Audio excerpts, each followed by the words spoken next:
Metroplex, only the best in underground and local music. 'Cause me and music are one, you know, music is like my best friend. DeepEllum on air.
Out Loud. This is my first Lots of Out Loud of 2016. Who am I? Of course, I'm John McBride. If you're a regular viewer of Lots of Out Loud, you should know who I am, right? Everybody should know who I am. All right, and with me tonight, as we do our live stream on WatchOnAirLive.com, it's the very funny and the WatchOnAirLive.com alumnus, Carrie Smith. I was about to call you Carrie because comedian KG is here. You look very different. We both do pigtails, though. Yeah, that's very true. That's very true.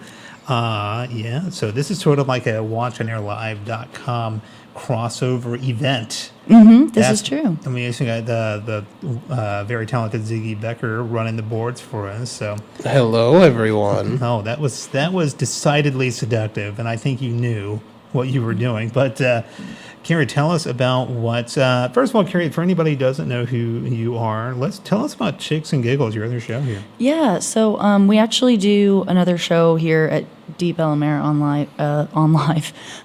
Watch on Air Live. What am I saying? DeepEllumOnAir. What? Yeah, well, you get the site through both, right? It's WatchOnAirLive.com or DeepEllumOnAir.com. I think both still work. Just stay where you are is what you need to do. And so we do Chicks and Giggles. It's me, myself, DDT, and Diane Michelle. And Ziggy actually is our producer / Jewish lawyer. /Jewish lawyer. So if you have any Jewish lawyer needs, contact Ziggy Becker and he'll give you a business card. Yeah, he'll give you a business card, although technically he's legally not allowed to give advice. But I will give you the business. He will give you the business. That's awesome. And he is ordained in something, I'm sure. So yeah, man. I mean, that was kind of loud, wasn't it? I'm bored. Yeah, I was. Normally, I love the sound of my own voice, but it's just blaring inside my eardrums. So I turned myself down. Is this you? Yeah. I sound good.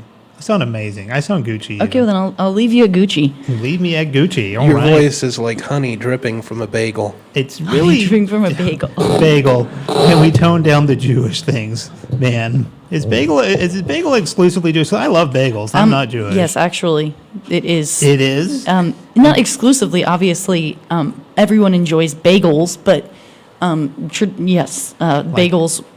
Especially bagels and lox. Yes, that is a traditionally Jewish meal. The bagels were in fact invented. Does anyone know where bagels come from? I think it's like when I was about to make a joke about being in caves, so I just stopped myself right there. So there you go. What do you think bagels come from? No. So actually, bagels are so when people were forced into ghettos.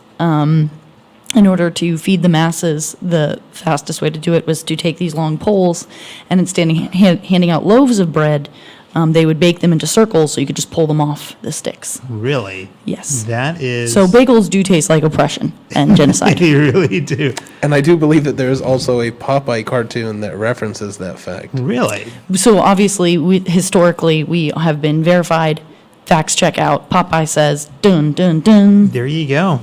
So, Chicks and Giggles, we don't have bagels. I thought like it should be chicks and bagels. Chicks and bagels. That would be amazing. That would be the Or John, as you have so frequently said, it should be chicks and ziggles. Yes. Oh, yeah, actually. I really want that to happen. Well, the problem is that Sunday mornings, I think they're all blocked out with other shows. So we have yet to be able to have an actual brunch on Yeah. the show, which has been like something that me and the bitches have wanted to do for a long time. I think you should just, like, if you can't do a live brunch, pre-record a brunch, like a live to tape type of situation, and you just submit that thing and just show up hungover and just be like, play the tape, and then just sleep for the actual show. That's what I was planning to do here, but that's, that's okay. I can find, you know what?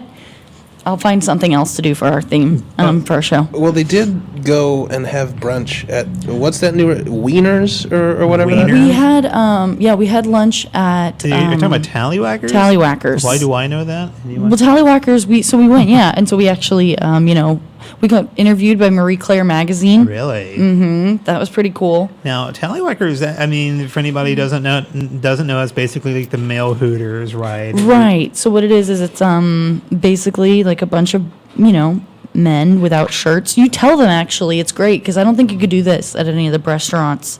But you just tell them to take their shirt off, and they do. They will. That's not like a health code violation? No, they just, because they're hairless. They're completely shaven and waxed and oiled. And so they just you just tell them hey, I want to see you without your shirt. And then they take their shirt off right when you tell them to. It's kind of actually it ruins a lot of the fun for me. It's like the mystery goes away. Because and they're also really young. They're 18-year-old, young ingenues coming from the small towns of Texas to wait tables at Tallywhackers in the big city of Dallas. How is the quality of men there? Because you go to a Hooters, it's not all grade A talent. So is it the same thing with Tallywhackers? To be fair, we went during the day, which obviously is B team. Mm-hmm. So I don't know at night. I'm sure they bring out their big hitters and all stars. At night, they bring out the C team. The thing is or the D team, if the you know big what I old mean. D team. And so the thing is yeah, so that was they were still really attractive and everybody was really fit. But there Yeah. was one guy that I don't know if you've ever seen Magical Michael, as I like to call it.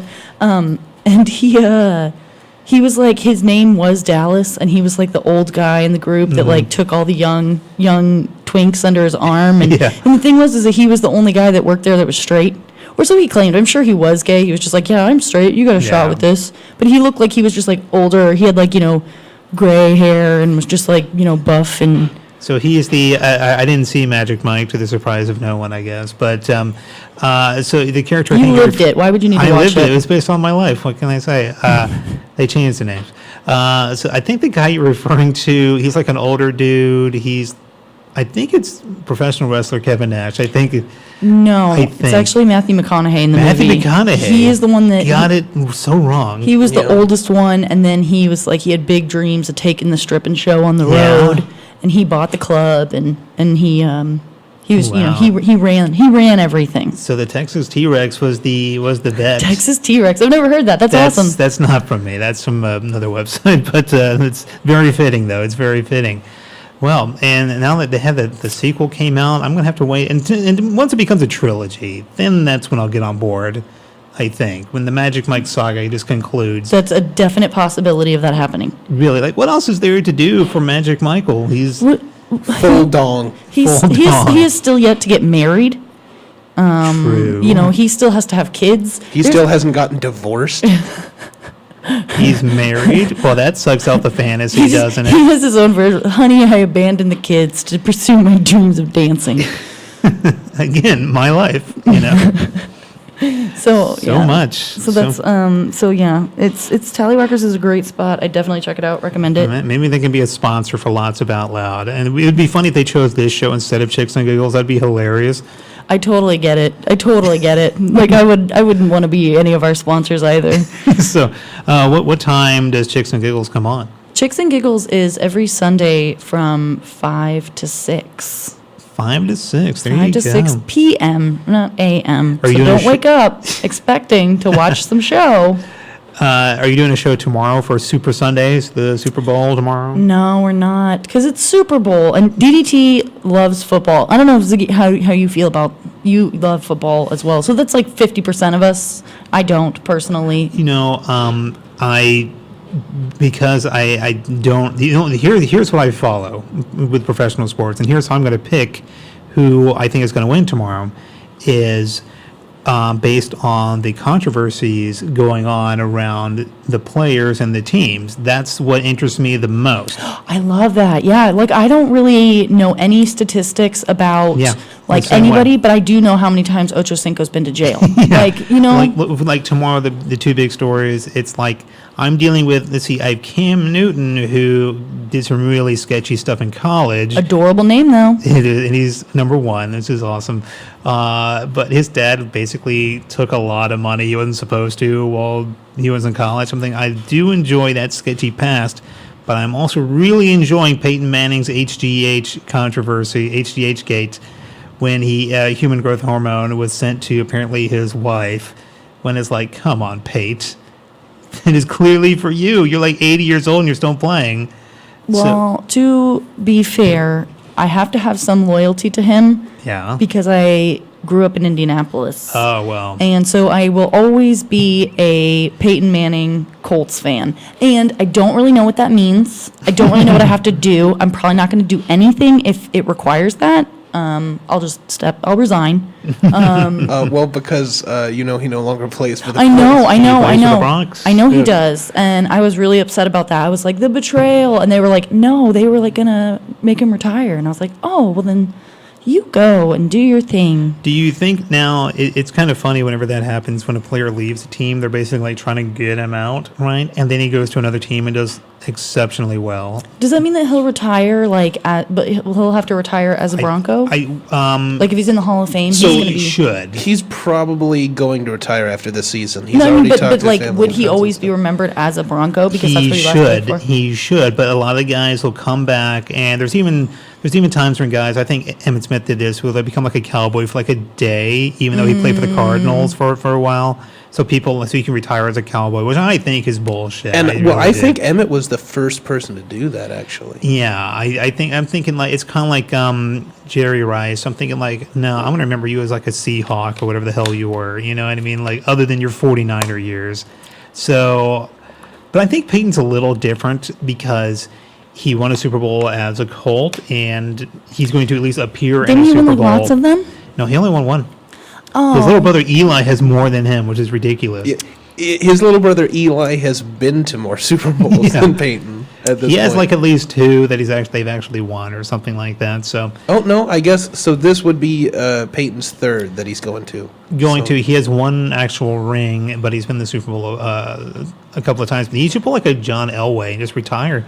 Win the Super Bowl. Well, John Elway won won it twice. Here's my question: is why do you guys? How do you like in my brain? Because it's a female brain.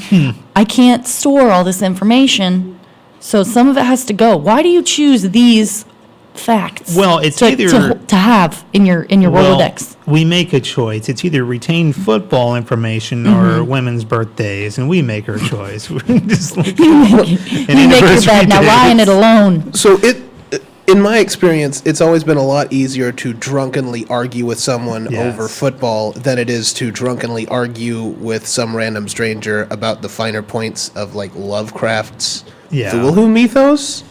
So I have like an encyclopedic knowledge of both, but one is only ever genuinely useful. It's kind of like talking about the weather. You know, I mean, it's a safe bet. It's kind of like it's sort of like if you know someone's into that, you can start talking to them about Cthulhu or whatever it is. Shows how much I know about Lovecraft. I'm only assuming that's a Lovecraft thing. I don't know. I don't read things. It's sort of like if there is another comic, you can say, I can talk to this person about whatever comedian thing. Like, I want to talk to you about this here, right? Something happened to me, and it's fairly common where I saw a joke. I won't say it was stolen. Okay, this isn't something. Okay. This is comedy, not something Yeah, personal and dark. This is. Okay, I was like, it can be that if you want. Please come on my show and let me tell you stories about my childhood. Okay, all right. So This is more like, and I kind of just want to know. I'm very interested when we have comics on here. I'm very interested in their outlook on things. This happened to me like a week ago, where I noticed that I wouldn't say it's stolen, but I did see my joke of mine being used elsewhere, not another comic. I saw it like on some random thing on Twitter or something. I saw somebody with like a T-shirt or something that happened to be like the same exact thing. And it's not that it was a great joke or anything like that, but the fact of the matter was something that I was using. And so when that happens, in my opinion, you just have to let the joke die. If you, because even if you can prove it was you and stuff like that, I don't know. It's just, I think the joke is just done. You need to come up with something new. But do you fight for it? Does it just depend? I think that if it's something that is...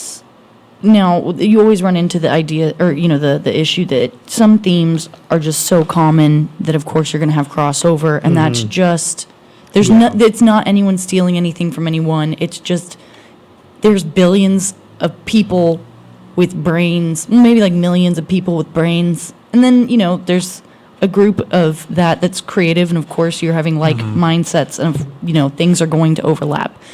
However, if it is something that I absolutely know was stolen from me, of course I will fight for it. If it's something that I feel genuinely passionate about, I will fight for it. And if I know that it was recorded, and if it was something that I have had either recorded or there's some record of me telling that joke first, then I absolutely would fight for it. Because if I have it on... And it kind of works that way. I feel like I've heard, stories in bigger cities in LA. If you get it on TV first, it's yours. Yeah. Everything's fair game. So I don't necessarily agree with that. Jacket. I'm sorry. So I don't necessarily agree with that, but it is what it is. And so if it's something that I've had, an issue with another comic, and this actually happened on Thursday at Backdoor. Really? And not that it was basically that, and this will happen. You're having a back and forth with two comics, and so I go dibs on whatever it was we were back and forthing about. And so he goes, well, I came up with this part. And I said, yeah, but I came up with all of it together. And he goes, it was just a thing. And I go, are you going to use it tonight? And he goes, well, I'm not going to use it tonight. And I go, are you going to use it ever? He goes, well, I don't know. And I go, just give me the joke. If you're not sure. And I was like, just give it to me. Because I called dibs on it. It was technically like, you said one word and then I ran with it. Yeah. So that's like, here, I gave you a piece of tape. And then you're like, look, I hung up the everything. Yeah. So True. It is what it is, and I don't know necessarily like what your joke was or what the circumstances were. Well, and it's this. I guess I might as well go and tell the joke because I don't know if I'm going to say it again. It's really, and again, I'm not claiming the joke was all that great, but it got a good enough response to I would use it, more than once. I had this joke about not being a sugar daddy, but I'm a splendid daddy. And I saw it like randomly. Someone had like a T-shirt or something that said that. I'm like, well, it's over. And I'm thinking like, that's so someone would have come up with that eventually. So I don't feel that I'm that clever. And someone probably had already thought of it. I just didn't ever see it. So I see that. I'm like, oh, you know what I mean? It's kind of disappointing. But I'm thinking it's like, I can't say it was stolen, but it's not like a closer or anything, so I'm willing just to let it die because it exists somewhere else now, and it's not like I was going to name a comedy album that or anything like that, So, but it's just so disappointing to see that, regardless of what any joke it is, I guess. See, and I like that concept. I feel like it is just such a sugar daddy is like something that's so common in our vernacular that, or mine. I don't know about yours, but but the dream. But the thing is that you could still technically save that joke. The joke isn't necessarily... you don't have to kill the baby entirely. It'll just, have a little limp. But you could technically change it so that it was salvageable. Right, and if you genuinely were like, I need to keep this. It was joke, just but like, and the only other thing I would say is like, I would say I'm splendid daddy. I'm not as sweet, but you get what you need, and that's pretty much all the joke was. So I'm thinking like, it's basically it's presented as if I'm like being clever and thinking of this when it exists somewhere else. So these types of things, like I'm like, unless I think of some really unique way to spin this, I think it's got to go. Now, what's funny is I have another joke now. You do something similar, and it's not the same joke. Nobody stole a joke, anything like that. So there's no accusations here, although that would make for some really fine content. That would be horrible if I found out a joke. Like, okay, all right. When we were both on their showcase in Waco on Sunday, it was an awesome show, True Love. I had a blast. You have a joke about going home on Thanksgiving, right? And I haven't even used my joke. I have this joke about a woman saying, I want to be a lesbian. I would be a lesbian, but I like going home on Christmas. So I'm thinking it's not the same, but is it similar to the point where I would feel uncomfortable? Because again, these are certain jokes that I'm like, I don't necessarily use them all the time. They aren't exactly tearing down the house. So I'm kind of willing just to like you just said, there are jokes you're willing to fight for, but these are the Splenda and this are jokes, something like I don't really, because they aren't that great, I'm not really needing them. Well, I feel like you saying on Christmas, that is just something that, like, it's a throwaway line. Yeah. That necessarily, it's so common, and it's just a literal, like, pre-tag that anybody could use, and that has been used thousands of times in different variations, that, we probably shouldn't use it. One of us shouldn't say it on the same showcase. And the chances but of me... overall, comedy-wise, I wouldn't abandon it. I don't think either of us should abandon it. And I haven't been using it lately, so I haven't even thought of it. So that's why I did use it the other night. I was in Colleen. I had to do 20 minutes, and I burned through all... 20 minutes? Before I bragged too much. That's the first time I ever did 20 minutes. Congratulations, that's awesome. And I didn't know I was doing 20 minutes. I sure as hell wasn't going to say no to that. But I was only prepared to do 10. So I burned through all of my usable material, and I felt good about 10 minutes of it. So that was good, man. So how did you fill the other 10? You crowd work? Or? Luckily... everyone else before me, and that was a headliner. Thank you very much. I went on last. That's all that means. I like that. I like to headline open mics. Yeah. I feel really good. I'm like, I'm doing the last 3 minutes. Holla. There you go. Everyone before me was bringing up their notes. I said, fuck it, I'm bringing up my notes. If this has already been established that people just accept this, the notes are coming up on board here. Let's see. One more. I'm going to get. We have some comedy question. I want to ask before we get to another video here. I want to ask a different type of question. Emojis. When are they okay for a man to use? Oh my God! I'm so glad you asked this question because I really do want to talk about it. Yeah. So I do a lot of online dating. Yeah. And I've been trying to like work this out too on stage, and I really just don't know how to present it in a very unique way. But God, like, so there's when a man doesn't use emojis at all, that is 100% acceptable. Yeah.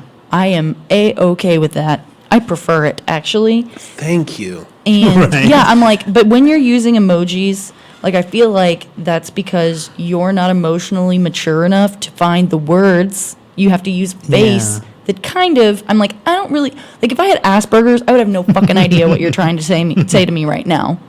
And, like, so I just feel like, and I've encountered people, like, especially dudes that, like, women, yes, but, like, men that overuse it, and it is the weirdest thing to me. I'm like, I find you to be, like, stupid and childish, and I feel like I don't want to have sex with a 13-year-old girl. Yeah, I think a man using a lot of emojis, that does not seem attractive. That's not exactly a panty dropper. Like a winky face isn't exactly gonna land you in the bedroom. I do an extra belt loop. Like I'm like, no. I'm like, please don't do this. You ruined what we had.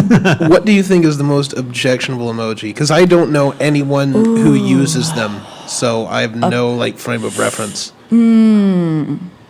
Probably the eggplant thing. That's got to be bad. Like, this is my penis, type of. There's some like really. I'm trying to think of like.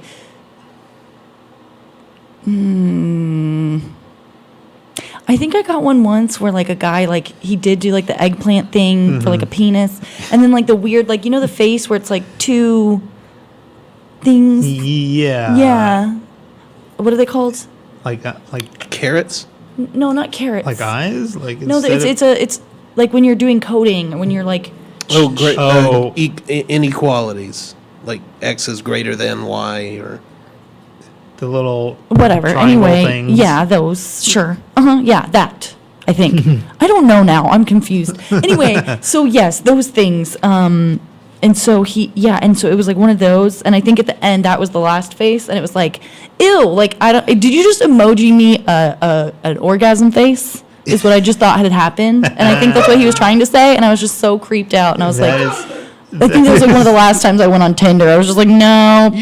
He's. Yeah. Do you want to eggplant panda squishy face? Like, I mean, maybe. Like, I wasn't drunk at the time. Maybe I don't know. Like, I Like, just. Yeah, but that's the thing. Is like, panda. yeah. Does he want to... Does he want you to dress in blackface? Like, is that what it is? I've been asked to do that before, and I declined. Takes or it didn't happen. Damn it, Craig Coleman. Is that what the movie Zootopia is about? That cartoon animal movie? I don't know, but I want to see that so bad. I will say I think a guy using emoji, it's okay sometimes sparingly, especially Sparingly. if Sparingly you- is the key word. If you've just met someone, like I will use emojis now a little bit, but a precedent has already been set. Are With you a married, John? No, I have a girlfriend, but Okay. we live together, so it might as well be, right? How long have you guys been together? Gonna be 14 months next week. 14 months. So, You know what they say, John. If you like it, you Put a got to ring. put a ring on it. I like that you said 14 months, like not like a year and 2 months, or it's 14 months, like it's like a baby. It's my like, baby. Like that's still like in baby Yes, years. it's like, my baby. It's how Wait, how old is your girlfriend? I'm concerned. she's 29. Okay. Months. Oh, way to go, 29 bruh. months. So let me clarify some shit. Doesn't even know what an eggplant is yet. Nope. And she will only know my eggplant. I don't know. Yes, I know if you, in the rings, all on board with the rings, except I would like to purchase a decent ring that doesn't look shitty. So, Oh yeah, definitely. and so Worth the wait. No joke. I think a good ring costs you around $2,000. Like I think you can. Oh honey, I think it- 2,000. Am I Oh, just sweetheart. Am I just showing Bless your how? heart. Am I just showing how white trash I am right now? Just so 2,000. it's no. Is that like low You level? wanted to say yes, right? That's low level is 2,000. Oh, Is no, honey, no. Well, okay. What is the amount? It's like I think Think of like a it's, small car. it's Think of a very small car on Craigslist. I think it's like 3 months salary 3 or months something. salary. 3 months salary is, Well, luckily- is the rule. luckily she's been with me long enough that she Luckily, knows. John is homeless. She's already trapped. She's already She's a baby. She can't crawl away yet. She's only 29 months. she needs my nipples. Why did I say nipples? Made this weird. You know that you actually can't feed her that way, right? She Like doesn't you don't have the plumbing. She doesn't know that man. She's a very skinny baby, which is really attractive. It's doesn't use emojis. That's why I like her. But luckily she's been with me long enough to know. She can't form words. Not enough dexterity in her thumbs yet. She can't hold up her head, let alone an iPhone. Permanence down. She's gonna get it. She's a smart kid. Luckily, she's been with me long enough to kind of know the poverty situation. So, Okay. So she likes you for who you are. That's awesome. So she kind of knows. Every argument ends in a game of peekaboo, so that you can She's just like, slowly she walk goes, you know over. what? I'm just gonna be with this broke comic that steals jokes from T-shirts. I feel sure. I'm the real one. On that note, Ziggy, let's load up our next video. I want to get through all of our videos tonight. The next video is from a guy who's appeared on Lots of Out Loud before, a very funny guy. Brett Crow, our friend of the show, friend of the comedy scene. Like him a lot. He made a video we're going to show us, so whenever you're ready, Ziggy, go ahead and hit play.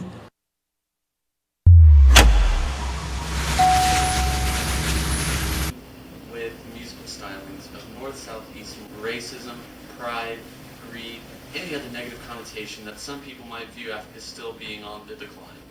But what's happened now is a brave group of people have come. What? Your hair is getting long. They're aware of in their agriculture to create an entirely new Hey, what's that? What this new wave is, I don't know. But what I can tell you is that it's going to be. I'm going outside. In the world since the invention. Don't blame you. It's really nice out there. Now, we're going to go to you guys here in just a moment so that you can talk one-on-one. What? Whoa, wait. No.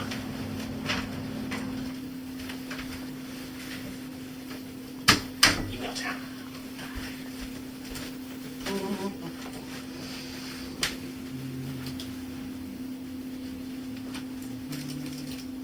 Jumping in! Just kidding. Not really, I just did it. So, yeah, turn around real fast. Check it out. Look behind you. You see what, yeah. Boom! Yeah, I was right here the whole time. Ah! Oh, what? Ah! No, I'll save you. Ah! I'm coming! I'm coming to save you. Okay. I'm coming to save you, buddy! Yeah! I'm coming to save you, buddy! I'm coming to save you! What? Your hair is getting too long. Sure, it's just war, violence, and greed. No.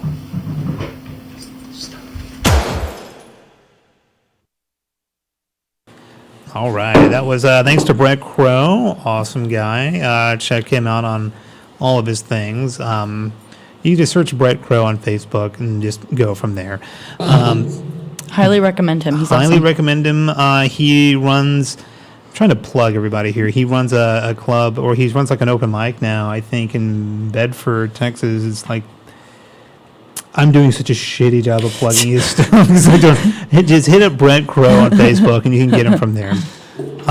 Here's what I want to do. This is a brand new segment for Lots of Out Loud. We've never done this before. It's called LOOL Theater, and what this is going to be, and Ziggy's going to be part of this. He'll be playing the part of Steve, because it was originally written for Steve, and this is. I also have a small daughter who's a comic. Okay. You can be our stage dad. Steve, Ziggy, Stevie, I don't know. We'll think of something. But this is what this is a live reading of a small script that I've written, but there's no rehearsal time, and you can do whatever you want. That's right. John is the only one who has read this yet. Okay. I wrote it. I'm the only one. So you, of course, be playing Carrie. I'll read the stage directions.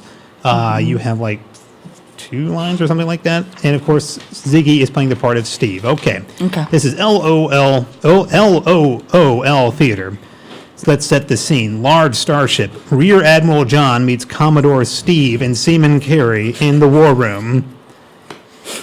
John, we have to do something about the Martian colonists. They secretly enslaved an alien race. I mean, that was humankind's first contact with aliens, and they made them work in the air mines.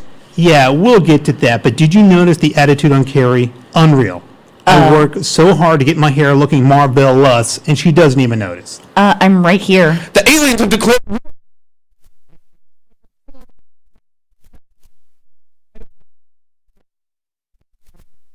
It's like, I know I'm a 10, but I like hearing it once in a while, you know?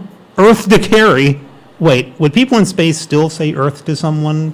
I did notice how stanky your hair is, but I didn't want to say anything. With your greasy ass. And why am I a sea man? We're in space, and I'm not a man. Why are you guys talking about semen? Have you figured out that I'm one of the aliens? Is this even? And the ship explodes. End scene. That was amazing. Thank you so much, guys. That was lovely. That was really fun. Thank you. I like that a lot.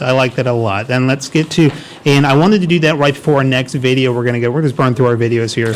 I wanted to get through our next video with a performance piece because the Oscars are coming up, and we have a video of a recurring character here, Gregory Bimbles here. He has his Oscar picks. So let's go ahead and hit it.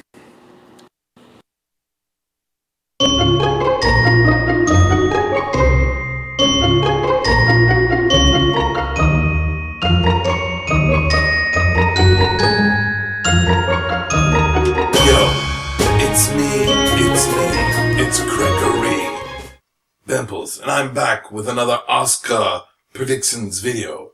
This year for the year 2016. Let's get it right away. Let's get on with it. I don't have all day. The nominees are Jennifer, what's her name? Jennifer Jason Leigh for Hateful Eight. She's a woman, right? Her name is Jennifer Jason. Dooney Mara for Carol. Rachel McAdams for Spotlight.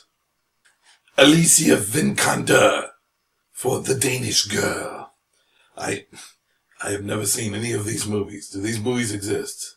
Classic Oscar. Nominate a bunch of films no one has ever seen. Great job. And Kate Winslet for Steve Jobs.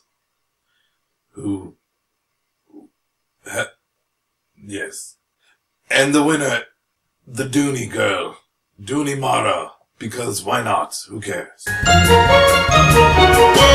The nominees are Christian Bale for The Big Short. Even though he was top billing on that movie, I guess he's a supporting role. Okay, whatever. And then we have Tom Hardy for The Revenant.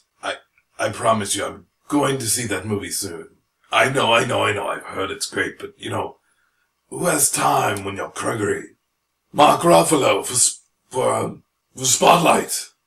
I remembered. Mark Ryback for Bridge of Spies. And the final nomination, and who I'm going to pick as winner, Sylvester Stallone for Creed. Because let's be honest, we'd all love to hear that acceptance speech. I just wanted to thank... Exactly. We have Shaun the Sheep, Boy and the World, Inside Out, When Marnie Was There, Anomalisa, I think that's how you say it. And the winner, Herman's Head. Seriously, why isn't that movie getting more flack about being Herman's Head? I don't know. Bryan Cranston for Trumbo, Matt Damon for The Martian, Leo DiCaprio for The Revenant, Little Mikey Fassbender, he's again back, wow. For someone no one's ever heard of, he sure gets nominated for a lot of awards. Little Mikey Fassbender. Yeah, good luck with that. No one's ever heard of you. Anyway, he got it for playing Steve Jobs. How original, right? And Eddie Redmayne for The Danish Girl, even though he didn't really look like an actor. I don't know, it's really confusing. Then the award will go to, of course, Leo DiCaprio, because of Shutter Island. I like that movie. Kate Blanchett, because of course she gets nominated every year for Carol. Brie Larson for Room. Jennifer Lawrence, because she gets nominated every year for Joy, which I'm sure is a spin-off of Inside Out, is it not? Charlotte Rampling for 45 Years. She has my favorite name. I love it. It's very Gregory-esque. Rampling. Saoirse Ronan for Brooklyn. This is a toss-up. Who knows who's gonna win this one? I don't know. It's gonna be Kate Blanchett. It's always Kate Blanchett. And the nominees for Best Picture, and there's a ton of them, so bear with me. I'm gonna run through them as fast as possible, because it takes freaking forever. Not every movie has to be nominated. Let's go. The nominees: The Big Short, Bridge of Spies, Brooklyn, Mad Max Fury Road. That got nominated. Fanboys are going to be happy about that. The Martian, The Revenant, which is going to win, by the way. Room, which I'm told is an actual movie that came out. And Spotlight. Did I miss one? It's going to be The Revenant anyway. Weren't you listening? The Revenant. Doesn't matter. Doesn't matter. Doesn't matter. Doesn't matter. And doesn't matter, because we all know the best director, it's me, it's Gregory. Okay, that's enough. Call it a wrap, or it's a wrap on this shoot. Hair in my eye, like all throughout this video, it's bothersome.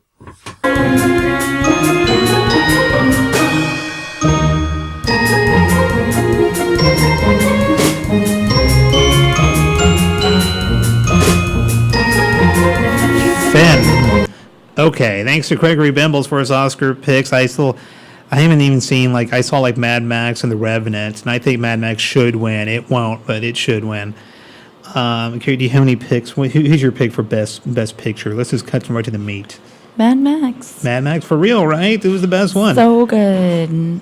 Love it. I saw like The Revenant, which I thought was good, maybe best cinematography or something. But let me say, if Leonardo DiCaprio is winning an Oscar for this, not that he sucked, but I don't think they're giving an Oscar for a bunch of grunting and screaming and just being in pain for like 2.5 hours, you know? I'm never able to pick who should win, but I definitely know who deserves to not win and be punished. And my money is on worst picture is Inside Out. Inside Out, really? You go to hell, Inside Out. I didn't see Piece of shit movie. I didn't see Inside Out, so maybe. Well, you got some personal demons that you're trying to excise here? Oh, this is supposed to summarize. So a young girl is supposed to have only 4 emotions to express herself. And there's like these core memory balls. And then it's like there's islands of personality. And I'm like, you have no idea what goes on in here. And then you just made a movie full of bullshit. I think the makers of the show, Herman's Head, should have a thing or two to say about Inside Out. That's what I think. In the original, I think in the very first draft for Inside Out, they had about 30 different emotions up in the head. And one of them was Schadenfreude, which is just so delightful. Which is great, because like Germans have so many more words for emotions and how to express themselves. For an unfeeling people, pretty good. You know, they have so many words for emotions, but all they know that is they never experience. All they know is angry and loudly angry. That's pretty much all they have. Let's see. I want to get to this. This is something. This is a recurring segment. This has happened before. This is the first time I think I've actually done this segment, so I'm excited about this. This is something called the McBride 9. This is a 9 questions that we're gonna grill you. You're in the hot seat, Carrie Smith. Okay. All right. Let's see. We're going to go ahead to very first question. All right. These are going to range. These are going to be off the wall. Okay. I'm reading these off my phone. Is this one of these like I shouldn't think? I should just answer. You should just whatever comes up. Is this association? No. Okay. Just answer the question. You can make it. You can. I mean, we mentioned blackface before. If that's what you want to do, I don't know. Well, I would love it if you popped that up in full. Let me get out my shoe polish. I've just been waiting for my cue. Da, da, da, da, da. All right, let's see. Question number 1 of the McBride 9. 1 of 9. What is your favorite, or how I'll rephrase this, what is your perfect sneak diss? Example, I love how independent you are and you don't need a man. To the not-so-subtle Popeye's chicken having an African-American as their spokesperson to sell fried chicken. Don't think we don't see you, Popeyes. So what is your favorite sneak diss? Is it this passive-aggressiveness, or do you just like the... Now, if it's like just in general favorite or my favorite to throw? Whatever you want to do. Whatever your answer is. Whatever you choose. I like... my personal favorite to do is... that's really interesting, and then walk away. That's my like go-to every time. I'm like, oh yeah, that's really great, and then just take off. Like I like to do the walk away. That's my favorite diss. And then they're like, oh yeah, and then she's gonna like walk out and come back, and then I don't. Nope. That always feels really good because it's like it gives you a sense of nothing can be said. Even if they are more clever than you, they can't say it. It's like a little bit of a mind fuck. I like that. But my favorite that people say to me is always, and it's annoying that we have to talk about it all the time. I feel like it's females, but like you're real. Like I find it really annoying when people say that I'm pretty. Like, and I know that sounds like a shitty thing to say, or like like woe is me, but it's like almost like dismissive. Like, oh, you're really funny for a girl, and you're pretty. How did like? Yeah, it's supposed to be a compliment, and I guess if someone were saying to me like, John McBride, you're a handsome devil, I'm thinking like, I'm more than a handsome devil, not much more, but that's. I know, don't just reduce me to just that. I'm not a piece of meat. There is something that speaking of. That is a pet peeve of mine, and when I have emceed before, I make it a point, if I have a comedian who happens to be female, don't bring them up as the next female comedian. Because you don't do it to like black people. The next black comic. The next comic you're going to see, or rather dark. The next gay comic you're going to see. He has a lot of jokes about being gay. Get ready for some gay. Like no, and Gay comic. although I had an idea of what I would do to sort of like present myself as like a comic, like John McBride, male comedian. I thought like would that be Amazing. I love that. would that be too much? Or Guy comic. like this is gonna? I did that at the Colleen show. I thought it'd be funny because the last performer to go on before me happened to be a female comic, right? And a comic who happened to be female, whatever. Yeah, And- like, you don't just Unfortunately for happen to have a vagina. unfortunately for it, Yeah, so I feel like I'm just digging myself in a hole here. But so I thought it'd be funny to present myself as like, so the host came out, so this next comic is going to throw something different here. The next comic is a male comedian. I thought that'd be funny, but I didn't even talk to the other comic. But I'm thinking that could have come off as such like a diss, you know? I'm like, that was not my intention. So that's why I'm a little hesitant because how can that not be taken the wrong way? You know Right. what I mean? So I might as well call myself white male comedian. I think that would be hilarious. I think that would be an awesome way to set yourself up. Like just like you're like the expectation is like, you know, I think that's what I'm you're going to be do. talking about some edgy stuff. Some edgy white guy stuff. You're going to be telling dad jokes out the ass. Yeah, buddy. Just don't steal mine. That's still yours. My splendid daddy's already in the ground. I'm going to have like a mourning period for that crap joke. Question number 2 of 9. This involves Ziggy here. If Ziggy was on life support and he consented for you to pull the plug, but to quote unquote have some fun with how he goes out, how would you kill Ziggy? Oh my God. Like if Ziggy said, you can do whatever the fuck you want to me, I'm gone. I think I would like do like some Patch Adams shit like before. Like I think I was like I knew Ziggy's dream was always to swim in a pool of noodles. That'd be good. You know, or like maybe like if we could coordinate it, like skydive him, and then like when he like gets, you know, wherever he drops, he's dead, and then like, you know, they're like, oh my God, he landed just fine, but he's dead, and then like that, or like I would definitely give you like a Viking funeral, like I would definitely do that, but like just like that's, you know, about the funeral. If I was just gonna put you, you know, like I was gonna So can take you I off life support. can I just make my wishes known Yes. for what I want Yes. to have happen if I'm ever on And life this support? is being recorded, so anyone that does anything, you get dibs. Nobody else can do what you're going to do now. I want you to sell everything that I own and hire Jet Li to kick his foot through my chest. Oh, that would be amazing. That's how I want to die. Do you want to be laying down or standing up? Oh, prop my ass up. Prop your ass you up. up. Do you want me to put you And- in a karate villain outfit? Yeah, you can use one of mine that I already own. Can I put your hands like this, like you're like fighting it, and we can do? Oh my God, Yes. we could do a stop motion video. Now you and, see why you are this is what I want. Yeah. And then just It's Yes. so good. like Yes. we'll just have to keep your eyes open somehow. I would be the star of the next Faces of Death movie. That's I would amazing. be so. It would be so delightful. I like this. I want this to happen now. Your death sounds like a treat. Don't take this the wrong way, but I'm looking forward to your death. That's going to be amazing. I'm looking forward to being your power of attorney. Well, the way I drink. That's going to hold up in court. All of this. That's really sad. I'm like, that's all. We're going to need another Jewish lawyer to sort this out. Let's see. Question number 3 of the McBride 9 for Carrie. Have you now or have you ever been too cool for school? No, I have never been too cool for school. Education is super cool, and I find smarts really attractive because I don't have them. Right. We always want what we don't have. That's right. She finds you very interesting. And just walking away. Yeah, but I'm not a baby, so. Not a baby. Let's see. We're running low on time, so let's burn through the rest of these. Question number 4. How dope is your life on a scale of a little dope to dope?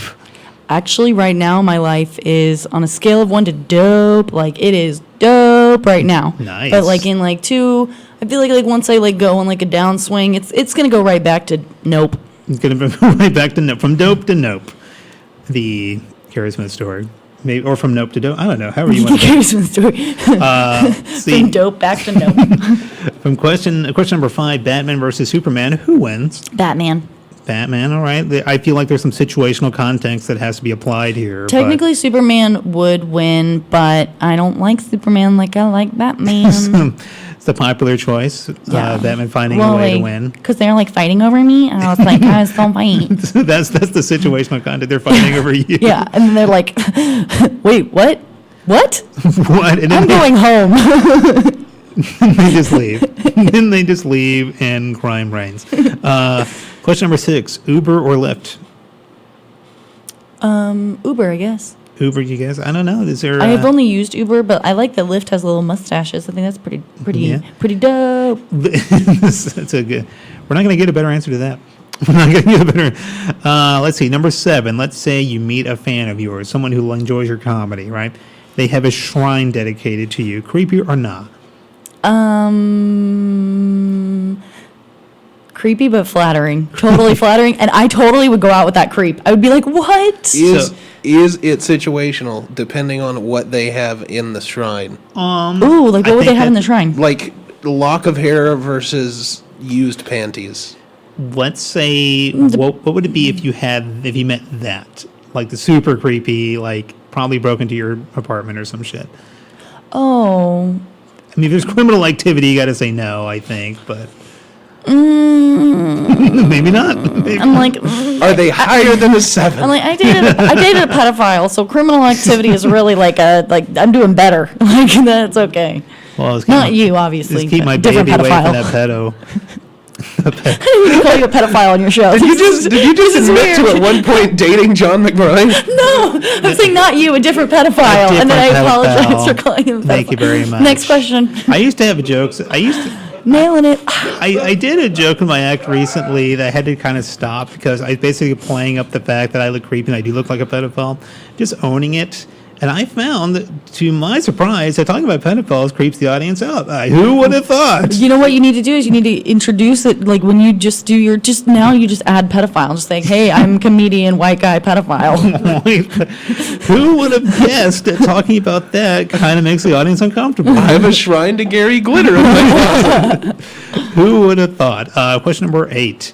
Cats or dogs? Cats. Cats, all right. You know, my girlfriend and I were talking about this just earlier today. We were talking about how, and I grew up a cat person. Yeah, you have cats, right? I don't actually. I don't. Oh, okay. We have a dog, and we were talking about why people are allergic to cats more often than not. Is that because basically we don't really bathe cats as much. We just kind of just trust them to lick themselves, and they're basically filthy animals. And so there's roaming the earth, spreading around these weird. We were watching a lot of that animal TV stuff. This is what my life is now, and they're basically a real mind control type of thing spreads around. It's very interesting stuff. I don't think people are allergic to cats. I don't think they are. I think they're making it up because they are just piece shit people that don't like cute stuff. So was your girlfriend's choice kitty or doggy? We have a Was dog. it I think that answers the question. Let's see. We don't have a lot of time. That made me way happier than it should. Let's see. Question number 9. Final question. True or false? John McBride is the greatest rapper alive. There's a right answer to this. I'm gonna say true. No, that is incorrect. What? I'm not. I gotta be real. I'm not. That question can You know be what? answered by asking another question. Do people ask about you, John? Well, that brings us to our next segment, a real quick segment. This is Ask John Anything. Ask John anything. Whatever you want to ask me. While we got a little bit of time for our final, what's going to have to be our final video for the night. Okay.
All right, so that was the Terry Burner Minute, sneaking up on us, sneaking a diss in there.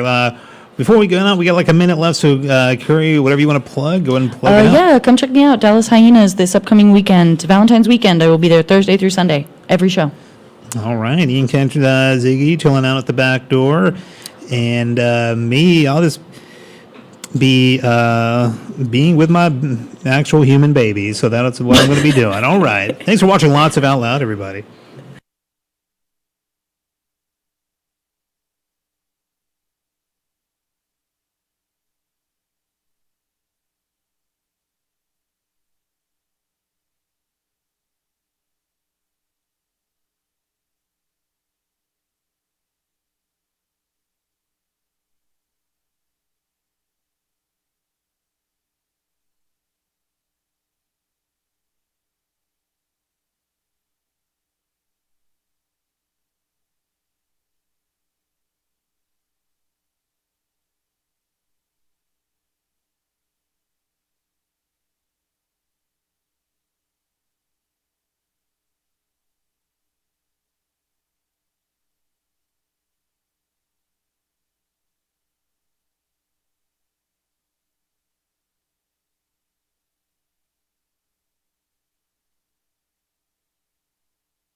Yo, JD Leo the Lion on the mic with my boy Marvino Suave.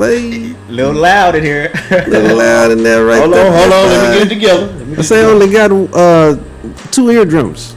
Suave. They got 2 eardrums right there. Only got 2. There you go. All right. Yeah. And then we got my boy Puopolis on the wheels of steel trying to deafen us. Hold on, man. I'm getting it together. Hold on.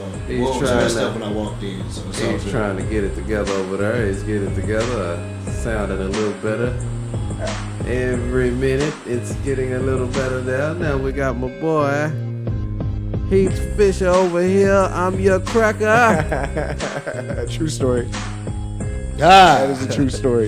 You know what I'm saying? That is our boy, man. He's coming back. The world renowned. The world renowned. He said, I'm your cracker. I'm your cracker. He's dropping albums, man. Got a new one coming out. And we're going to most definitely get the interview on with him. We got a whole lot of stuff to talk about.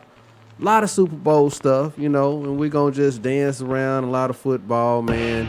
Talk just some slight Cowboys tonight, man. We're just going to kind of jump around the league, man, as well as some news you can use and some come on players. So, Slovakia, Slovenia, North Side, South Side, the East Coast, West Coast. Everybody that's called and stuck in with us, we love y'all to death. Man, where you been at, man? Talk to us. What you been up to, man? What you been up to, brother, man? There you go. I can't hear myself either. Just Come on there. yeah. Okay, as long as y'all can hear me. Okay, I'm good right there. Yeah, there we go. That better. Yeah, Y'all need to talk up, no. Yeah. He just No, I'm fucking up is what it is. yeah. I can admit that shit. We good, David. We ain't been here in a while. Come on. So what's been good with you, man? No doubt. Just dropped a tape, man. A tape? He said a tape. Is it 1983? It feels like it because I'm selling them out. Hold on.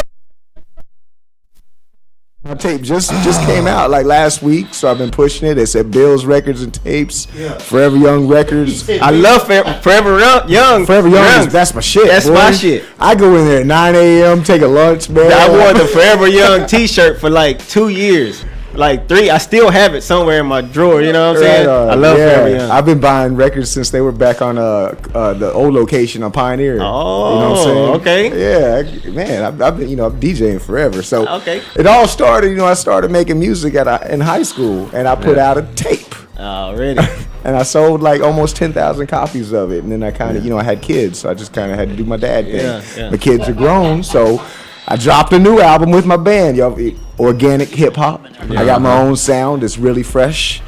So the thing is, nobody has a tape player. Right. So I was gonna ask you that. I've actually revolutionized. Oh, look at cassette him. tape. Oh, yeah, that's so smart. Right with there. the USB. Yeah, The cassette is okay. actually a USB that folds out, but it's all packaged like a cassette, and it's old school.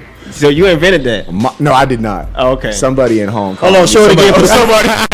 Show it again for the people on the camera. Okay. He said somebody in Hong Kong. Somebody in Hong Kong. Yeah, I didn't patent it, but I am pioneering it. As I'm the first person to actually release music this way, and it's a game changer. Yeah. I mean, because this is an 8 gigabyte flash drive. You can up the memory up to like 128 gigs.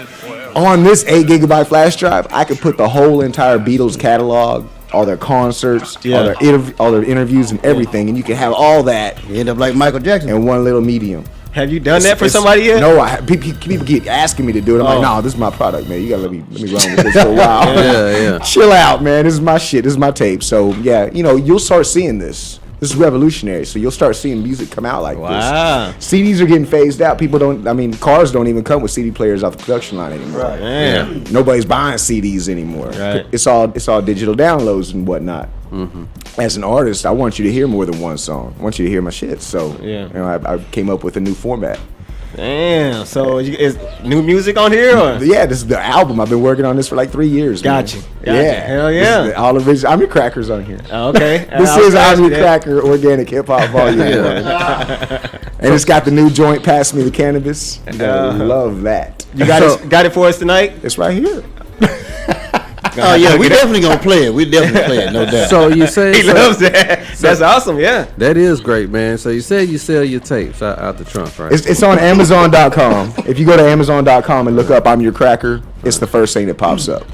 But they are in physical record stores too, because I still support record stores, and I think any music lover should. You want to keep that institution alive, man. And Forever Young Records, God, man, that place is. If you've never been there, go check it out. It's like 30,000 square foot of just music awesomeness. Yeah, records, tapes, man, everything, posters, exactly, shirts, everything. You keep some on deck. In case somebody do you actually sell one too? If you keep some out there, it's like a business card. I always got one in my pocket. Like a business card, already, man. And I just like watching people's reaction. Yeah. Just now, That's awesome. Yeah, you're like, what? It's great just seeing people's mind blown with this revolutionary product. It's good, and the shit sells itself. I mean, it's an 8 gigabyte flash drive for $15, man. You get my music basically for free. Man, when did you drop the album? Album dropped last week. Last Tuesday week. on album release day, All right, last Tuesday. So it's fresh. Yeah, yes. Man. Did you have an album release party and all that stuff? I had to we had a show booked and my bass player was unavailable, so we had to move it back. So okay, when is it gonna be? That's gonna happen. I don't know. We're looking at the House of Blues because I spin there a lot. Yeah, play there with my band at least once every other month. So speaking of kind of like home base for speaking me, of the us. band, everybody's still together. Everybody's still tight? together. The whole band is tight, cool, man. And we just keep growing. Yeah, it's like so y'all got new members I there, have a flautist that comes out and plays the flute. Sometimes, man. So it's anything. That's awesome. Yeah, anything earthy, organic feeling. You all for it? Yeah, it's we're all good, man. It's all good. I have a conga player that comes and goes sometimes, man. It's crazy, man. Dang, that's tight, man. For real, that's what's up. The sound is great. You doing I'm happy with you got any shows coming up? I have no shows coming up. Just a bunch of radio visits, man. Right. I'm going from here to Austin to Houston, Oklahoma. Right. Just hitting. So for you to come by here for us, man, feels so good for us, man. We appreciate you coming through, and it means a lot to us that you came through. You guys. To have you guys are on the I'm Your Cracker video. Check that out on YouTube. I need to check that shit out. Okay. Yeah. So you got like I'm Your Cracker remix on it though? No, this is the video version. So that's what's cool about the album. There's like 3 tracks on here that are live. Right. So it shows you come to the show, you're gonna get what you get. We sound the same. Right. Whether it's in the studio, our music's not over synthesized, it's not overproduced. it's simple and raw. Right. That's how I like it. It's organic hip hop. Yeah, it is. I got my own sound. Nobody does it. It doesn't mash well with like what's on 97.9. You're not, because it's not all Casio beats and shit. Right. No. Right. Have you seen just being out there in the scene, another band that's even came close to what y'all are doing, and were you kind of like, oh, they're kind of biting off us a little bit? No, but I was originally inspired by Diggable Planets. Oh yeah. Tribe Called Quest, Low End Theory is the album that did it for me. Had Ron Carter playing the bass, and I was like, this is great. It's live instrumentation, but it's still hip hop. I'm like, this is cool. And then I saw Diggable Planets live right down the street. The club, I don't remember what club it was. Blew me away. They had a horn section, a live drummer, just a white boy playing a stand-up bass, and he was rocking that shit, man. Damn, I was like, this is so cool. Never seen anything like that. And then who took you to that concert? I bought a ticket and I went with Otis. And he, Otis, I'm cool like that. Yeah, Otis Johnson. What's up, dude? We used to go to shows all the time. That was my partner. We'd hit shows up, man. We tripped out. We dropped some acid and went to see De La Soul. De La Soul. I was just talking about De La Soul the other day, because they were saying, that cool, like, or not, that got me thinking about but Me, Myself, and I.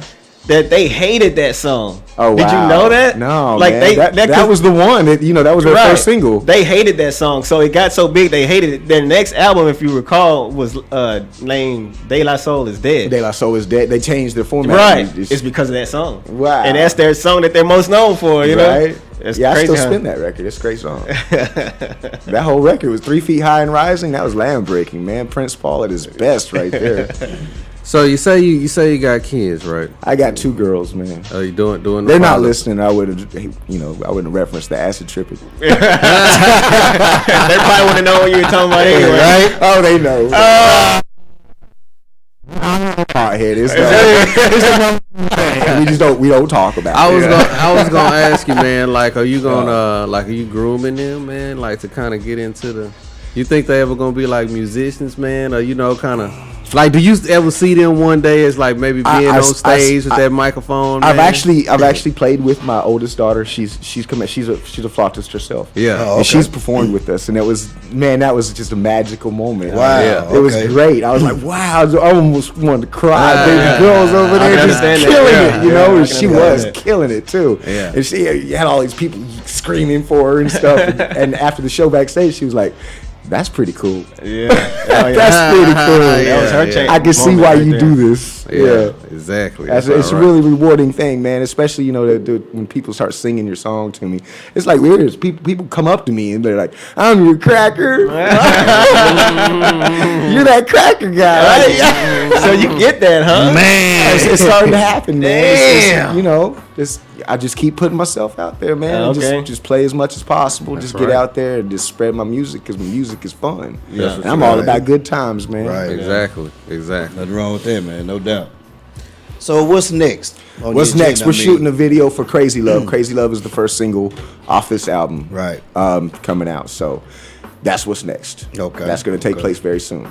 Yeah. Matter of fact, I think we're shooting the first. It's going to be broken up into two shoots. Right. And we're doing the first one the afternoon of Valentine's Day. Okay. Next week. Yeah. So that's a good time, man. Oh, hell yeah. The video is a little different. It's Crazy Love, so it's a love story, but it follows a couple around, and then they end up going to see the show, going to see the band. So we're like, we're in the video of our video, but we're just like secondary. We just got them in the background. It's pretty cool. Yeah. Did you already say who directed the video, or New World Visions is doing it? Okay, cool. New World Visions. New World Visions. Man, we have got to hear, man. Hey, where's the music at, man? The music is over there in his head, but we're going to play it during the break. Right on. So what I'm going to do is I'm going to go ahead and take it right now while we're talking, and I'm going to cue it up. And so let me know which song that you want the people to hear. All right. Like I said, on the break, and I damn sure play it, no doubt. Right on, man. No doubt. Yeah, cue it on up, man. We gonna stay here with our boy, man. I am your cracker. And it's just funny that people like, man, that's racist, man. I'm like, no, you're not understanding it. I was gonna ask you, does it sometimes make you feel uncomfortable? No, I mean, you got to understand, my band is full of all ethnicities. And people are like, my guitar player is black. It's funny. We show up at the show, and people start talking to him like he's the rapper and I'm the guitarist. Like, the guitar tech comes over and I'm like, you got this wrong. I switch places. Switch places, man, because I'm actually the rapper. Got a rapping cracker. But anyway, yeah. So I've been called a racist, and I'm like, no, you don't understand. My kids are mixed. I'm not racist at all. It's basically we're all one race. We're all human beings. Right. So everybody's a cracker. Yeah, you're gonna find yourself explaining that a whole lot. The bigger this thing gets, So be ready for that, Right? Yeah. So be ready. He's right though. Everybody is of the same race. I mean, we all supposed came from Adam and Eve, man. So it's just like one blood, man. Yeah, because you definitely charted into you going your own path. You know what I'm trying to say? Yeah. It's definitely something nobody's done. And that's awesome. Yeah, it's definitely something nobody's done before, no doubt. People are going to have those questions like, what? And you just tell them just like you told us, It's true, man. We all just one people. Yeah. I mean, it'd be really boring if we all looked alike. Yeah, you ain't bullshitting. Yeah. Okay. Yeah. Especially when they hear your music, man. They'll know that, it's not about racism or anything like that.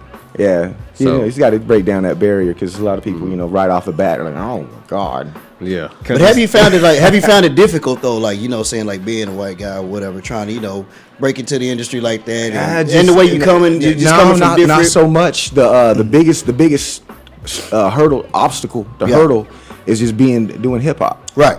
Because the hip hop is just frowned upon everywhere. It's like people don't want to book shows because they think there's going to be violence. Right, you know what I mean? Yeah. So that that's the biggest obstacle that I have to overcome. Okay. And you know, and I'm like, man, we're really more of a funk band. I just happen to rap a little bit. Yeah, right. Because it's not hateful music at all. It's like if you listen to it, it's like it's good uplifting music. And you know, we don't. It's not music to drive by. You know, it's not that gangster shit. No Spice One. No. I love Spice One though. Yeah. 187 proof. That is some lyrical genius right there. That's the one. That was my song during the year. Oh yeah, man, that boy was cold blooded. We're gonna have to go to the break, man. Man, do you have something queued up for us, man? I'm so ready to hear something. Pass me the cannabis. I was gonna ask you, which song do you want to play? Pass me the cannabis. That'd be the joint. Okay, definitely, no doubt. Well, no problem. If we got any cannabis on the show right now.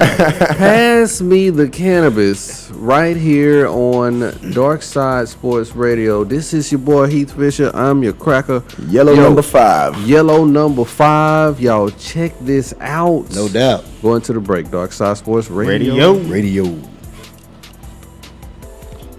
Yeah, let me hear this right here, man. Got to give me that.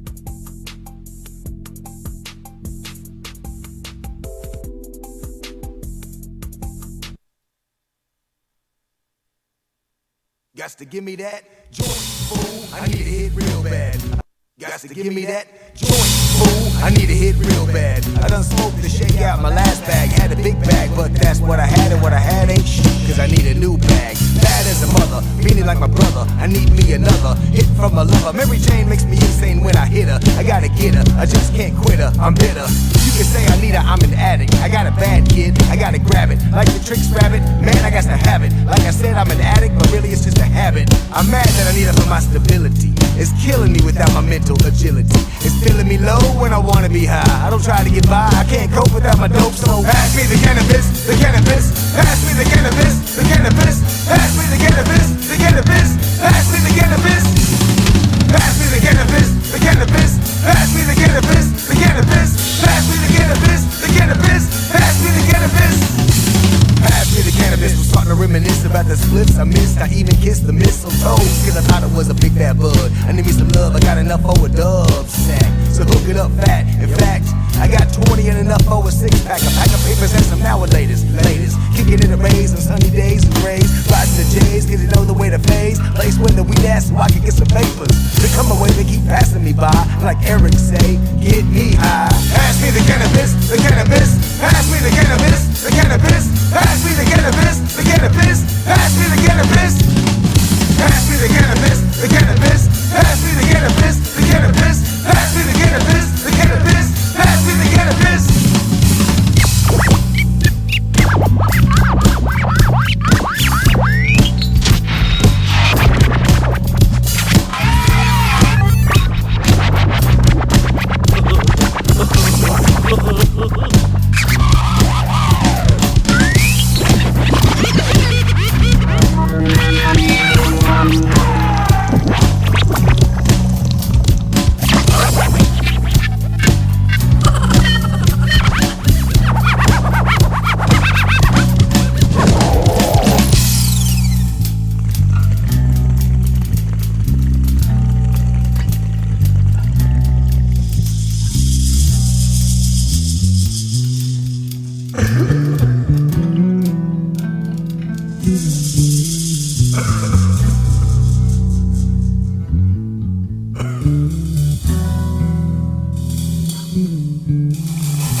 Yo, this is JD Leo, the line on the mic with Marvino Suave.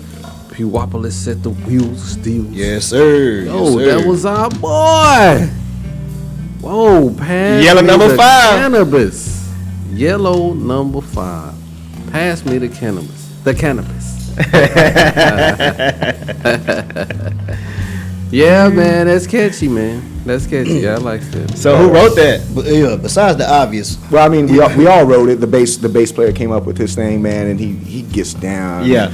Like he came into this little finger thing for the instrumental, like what you're hearing right now. Okay. And then you start slapping it, getting a little funky with it. So we all took our time, and that's the thing about we all write our stuff. Listen to that. You just get down. Yeah. So we write our songs and then we play them before we record them. We play them several times because songs kind of grow. They change a little bit. Yeah. You know, you like, oh, what if we do this here, do this here, and so the song, it's not the same like a year later. It's kind of like a child. You just kind of nurture it, and let it grow into something else. Yeah. So that's the cool thing about our music, man. It's organic. Yeah, it's organic. I got to hear another song, man. Right on. Man, what? Good, next break, we gonna get it, man. Want to hear another song, man? Hey, okay, wait. The people want another song, Hope. That's awesome. The people want another song. Which one would you suggest? Hold on. Crazy Love's gonna be the first single. So Crazy Love. Okay, we definitely gonna do that. it's just a good tune. So we are Yellow number 5. We have different styles of music. We're got a little blues influence, got some jazz influence, definitely hip hop, got some rock and alternative stuff going on. So we have the capability of just playing different sounding songs all the time. Crazy Love doesn't sound nothing like this. Okay. Well, here we go. We got Crazy Love coming up. Yellow Crazy number 5, Love. no doubt. Crazy Love.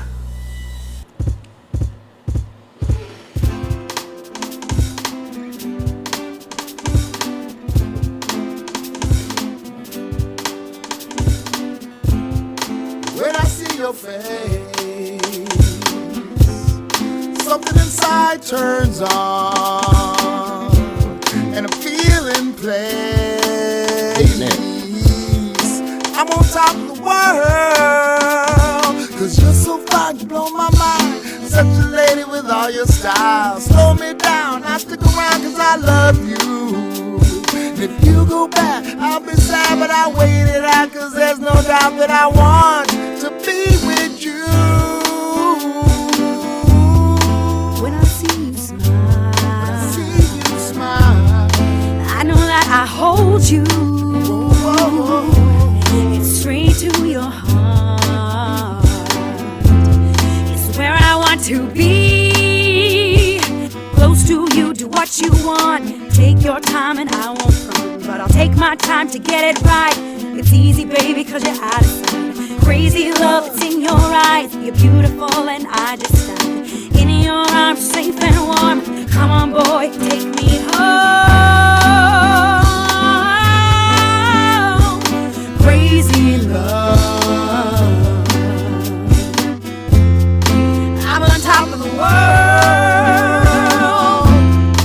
Crazy love. I'm on top of the world.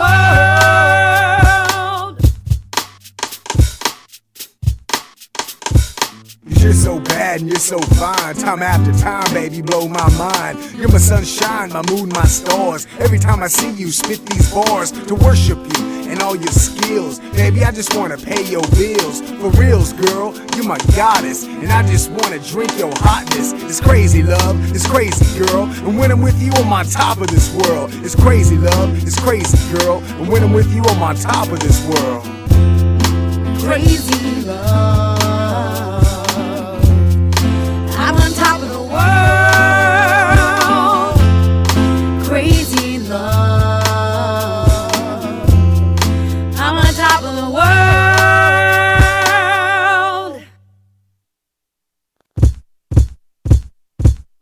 Yo, JD Leo the Line, Marvino Suave, Yeah, we in the house. Crazy love. Yeah, we had the pleasure of hearing that live in the studio, didn't I believe so. Yeah. Without the female vocalist, Right. she wasn't with us. That's right. Yeah. What? Yeah, we heard that live in the studio. We played Blake. that in the, we did a little live set. We played like 5 songs. I believe, I'm pretty sure this is one of them. Wow, But we didn't have the lady on there. Yeah, she's good. Yeah, Michelle Sanguinetti, our female vocalist, she is awesome.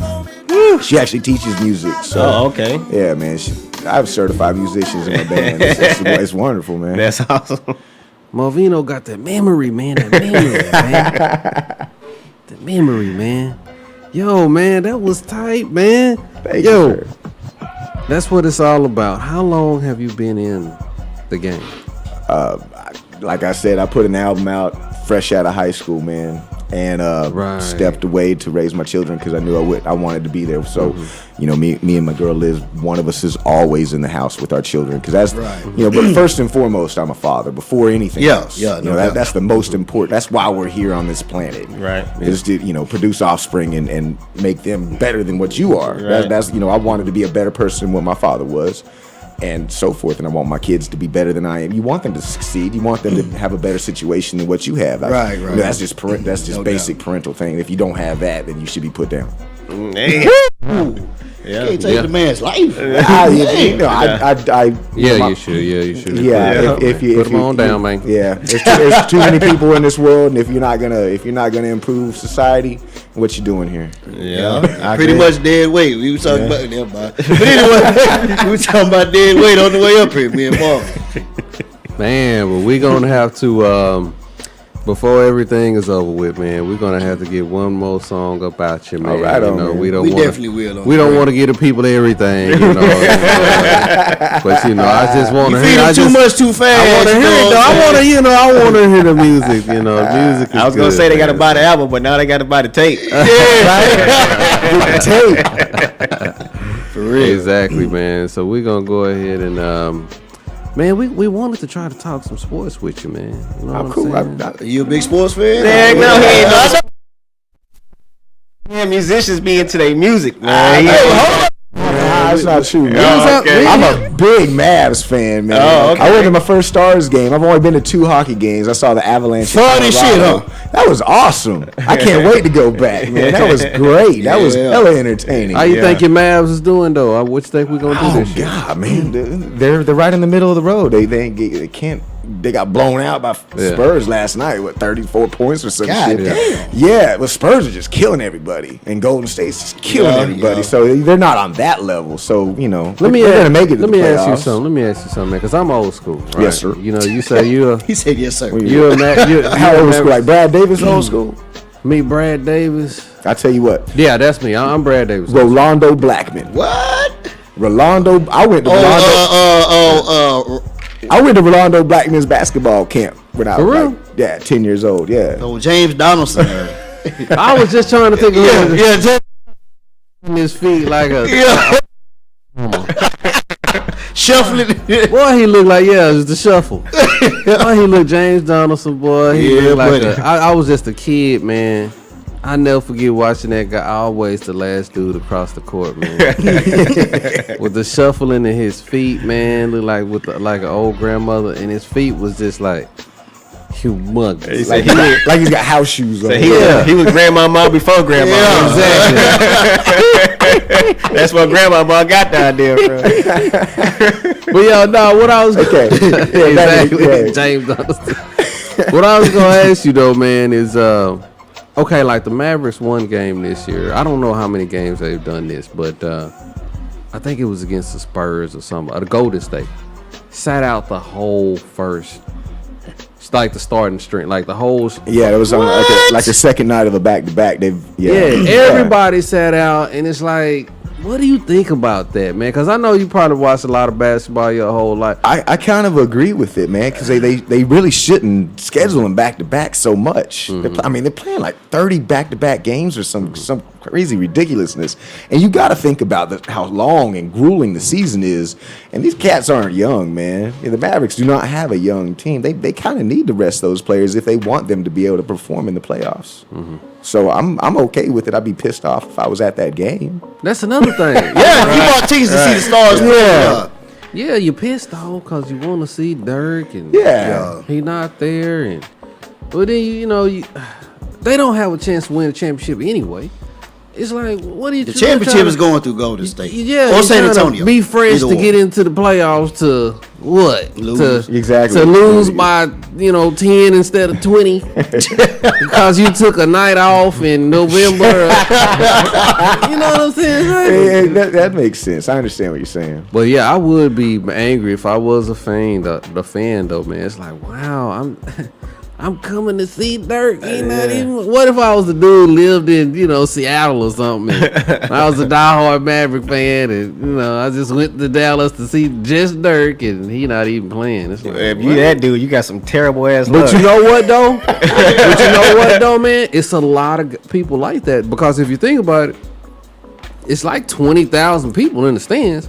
It's a lot of people that come from.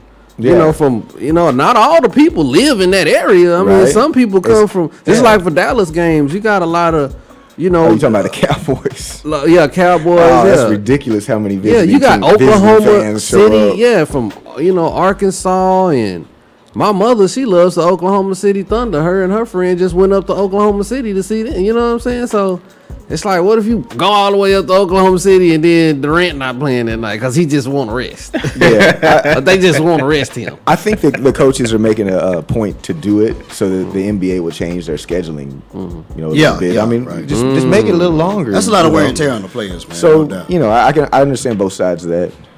But maybe they do need to make it a little longer, man. Maybe I don't know. It just seemed like in the 90s. Maybe I was a kid, I didn't notice, but. In the 90s, it seemed like everybody just played. Yeah, they did. Michael Jordan didn't rest for the playoffs. It seemed like they was too tired. He played every game, right? Yeah. So, and it's a different era, Different era, yeah. That was like 20, almost 30 years ago. Yeah, it really was. Yeah. We like that Ford commercial, huh? 20 years. Where'd it go? Man, we got to get into a little bit of Super Bowl talk, though, man, because, man. Who you got? They're in that who you got. What's up with Peyton and this HGH, man? I thought they cleared that up. Did they not? No, sir. Did they come back? Apparently, he had somebody go visit old boy that added him out. The league. I'm just saying. The league is investigating Peyton with the HGH. And people were talking about, Cam Newton, and people saying, well, with the black quarterback thing. And I guess there's some sort of discussion. I don't even know what the discussion is. It's kind of confusing, really. I guess, he's the black quarterback, and people want him to talk about him being a black quarterback, I guess. I don't know. It's kind of confusing. He said he didn't want to talk about it. It's weird that que up, and nobody was asking Russell Wilson these things. Right. Yeah, well, he wasn't. His skin tone is white. But he really is black, though. I mean, he's a black man, but I thought he was Bruno Mars for a while. But then he don't act playing football. He don't act thuggish either, though, man. He don't act thuggish either, dog. JD racist as hell. I'm just saying, Hey, Cam don't act thuggish either, man. I mean, I don't know. He's showing the hell, though. No, thugs will wear what Cam be wearing at the party. You ain't gonna see Ice Cube or Mac 10 or somebody or some shit like that. He did get into a fight, man, with But Josh Norman get under people's skin though. Oh yeah. Shit, he had Odell Beckham, going after him. Odell Beckham was doing twirls in the end zone right before the game had started. You think being a ballerina? You seen that, though? I didn't see that damn shit. You think Josh Norman was talking about Cam's pants? No, it's no. What happened was into it? No, it's because he had picked Cam off twice in practice, and so he probably was talking shit over that. Yeah, you know what I'm saying? Well, I can see what. First of all, it's hard on black quarterbacks, and I can understand why people want to have that discussion. It's things even in 2015, believe it or not, are still not as fair for the black quarterback. So I guess we have to have maybe that's the discussion we really need to have, as opposed to Cam having fun and people being angry at him having fun and all of that. But to tell you the truth, what we should be talking about, even way more so than that, is Peyton Manning with the HGH. Nobody. Hey, he said that was for his wife, man. Nobody is bringing this up. And trying to get a Caitlyn Jenner on or something. And this is smart by the league, by the way, to try to talk about Cam, make this about Cam, so they can not, talk about the HGH and kind of keep things away from that discussion. You know what I mean? Because they are doing an investigation. It's just surprising to see that they're doing an investigation. Nobody's talking about. I mean, this is the Super Bowl. You know what I'm saying? Like, I didn't even. I thought that case was closed. They're still doing an investigation. Yeah. They bring up everything. And when the Super Bowl comes around, but they ain't gonna snatch Peyton out the game before the Super Bowl. Is that what you want happen? Yeah, it's gonna be after the game. He gonna get in what kind of trouble, retire, whatever. Yeah. But me and Pew was talking about the same thing like earlier at the crib. Same thing happened to Ray Lewis with the deer antler spray. The week of the Super Bowl. You know what I'm saying? And it was the same thing, swept under the rug. He was asked a couple questions about it, and of course he was like, no, blah blah. But he didn't get no penalties or nothing. He was able to ride off into the sunset. That's the same thing. It's about, man, I think it's about whoever makes the league the most money. Really. Yeah, well, Peyton is the face of the league. He's the face of the league. Him, Tom Brady, that's why they're not, there's a lot of reasons. They gonna do that. Say they do their investigation just to please everybody who say that should be an investigation. Yeah. You know what I'm saying? That way people can be like, oh, well, it was investigating. No, they was like, yeah, we'll do investigation. But it's almost like asking the Fox to do shit. It's almost like asking the Fox to investigate the hen house. Thinking on Vino. So everybody can be happy and shit. It's a dog and pony show. I like what he just said right there. What did he say? Damn it, I don't like it. He just said they're gonna do the investigation and act like they did the investigation, didn't do a doggone thing. They didn't do a damn thing. That's exactly what they had paid man the pool party and all that, Yeah. That's the bratwurst, dog. But Roger Goodell bringing him his HGH pills personally at the pool party. Hell yeah, he got him in little containers like the old folks had a little days of the week and shit. He got his shit Hey man, he ain't gonna get caught, man. He gonna open up. Sushi and Super Vino, because they ain't got shit for you.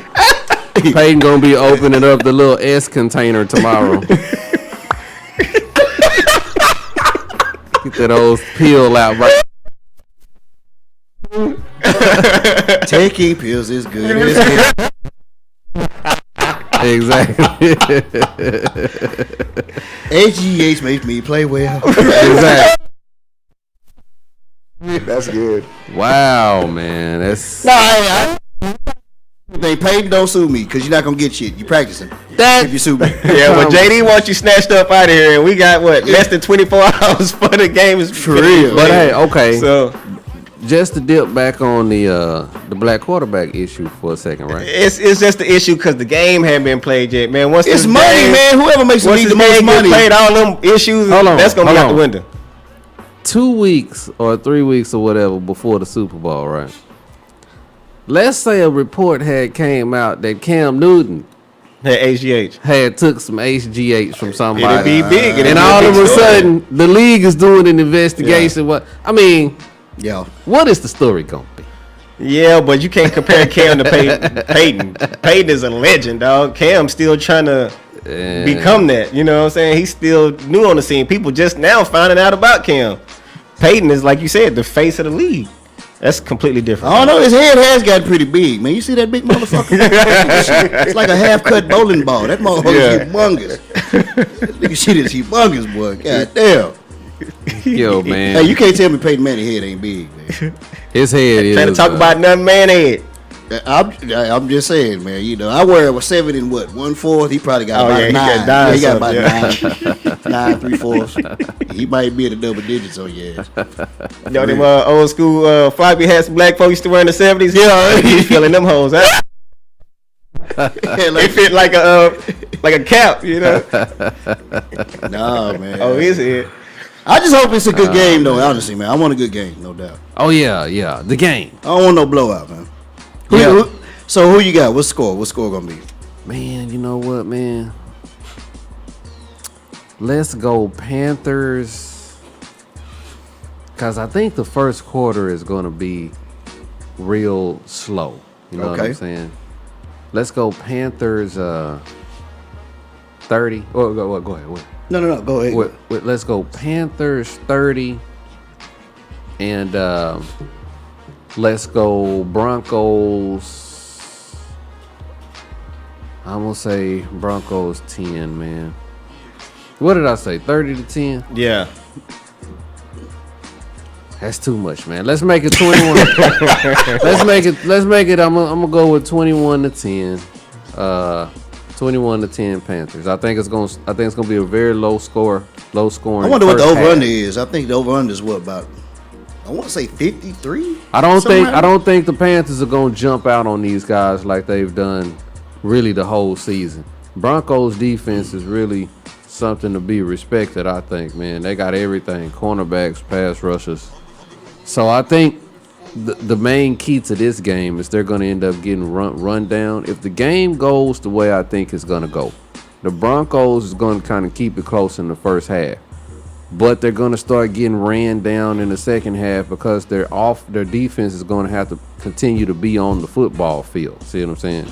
Only way the Broncos can win this game in my mind is if they shorten up the football game, man. You gotta Bill Parcells this thing out. Let that clock run. Take a lot of time in between plays. Pick up first downs. Frustrate the Carolina defense. You know what I mean? Cause they on the field all day, and you know, and get points, man. And hey, field goals too. Obviously, you got to get touchdowns, but hey, you know, chip away at them as long as you bringing that clock down. You know what I mean? Cause if you can get a long drive, take up time, get 3. And then the Panthers get the ball back and they 3 and out. You know, you get the ball back. That type of stuff gets real frustrating to a team. So I think that's the Philadelphia Eagles. Right. I think that's really the only way the Broncos can win in my mind. What you guys think about it? Oh, you said the Broncos gonna win? No, I said that's the only way they can win. Oh, but you picked Carolina. I'm picking Carolina 21 because I just, yeah, man, they too strong, man. They lost one game. And the rest of the games were really just, what did they have? But back in the day, the Patriots didn't lose no games and still lost the Super Bowl. Yeah, you're right. Anything can happen. It's on any given Sunday, man. No doubt about it. Any team can win. No doubt about it. But who y'all got? Cam is hot. Yeah. Who you got? Denver, 26-24. Very close game. Okay, close game. You see the sheriff pulling it out, huh?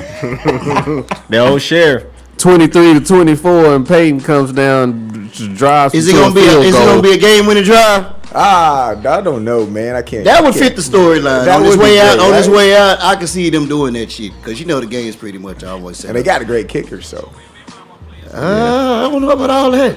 McManus is hot though. You dropped his ass during the fantasy season. I know.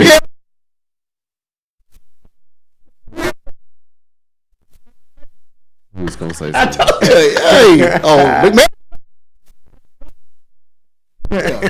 What you got, Marvino? Man, you probably shouldn't ask me though, even though I know we on the sports show, so you gotta ask me. But I'm on the old football pot, man. So okay. As long as that 0-4 hit, so let me see. Yeah. 14. Actually, I got a few numbers. 24, but I just think I got a few numbers actually, but I just think that 0-4 go hit. You know? What I'm saying? Yeah. And so shit. How much? How much is it? Carolina 14 and Denver 10, so that's the 0-4. I need to think Carolina 14. Low score too, huh? Or hey, Carolina 24, Denver 20. Yeah, already. Is it per quarter front and back? No, just per quarter. No, it's one way though. That's why I need Carolina to have to be winning. Oh, okay. You know what I'm saying? To have that 4. You know what I'm saying? Who you got, Pew?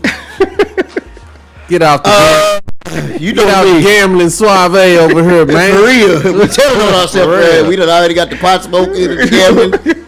Hey, anything goes down the dark side. You know the motto. Feds gonna be right outside the building.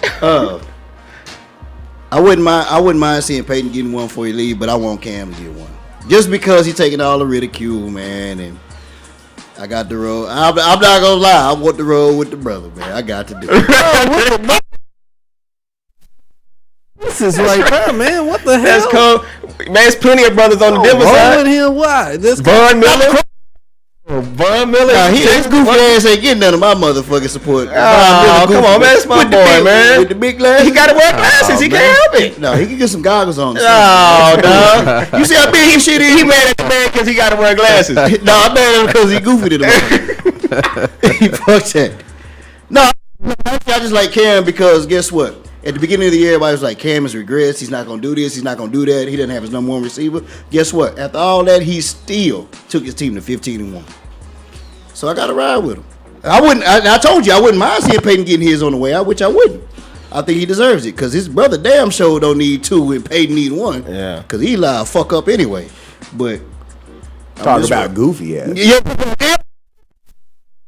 You know, at the dinner table, like, Peyton, like, yeah, they called me a legend. Yeah, but I got 2 rings. That's all he got to say. That's all he got to say. Yeah.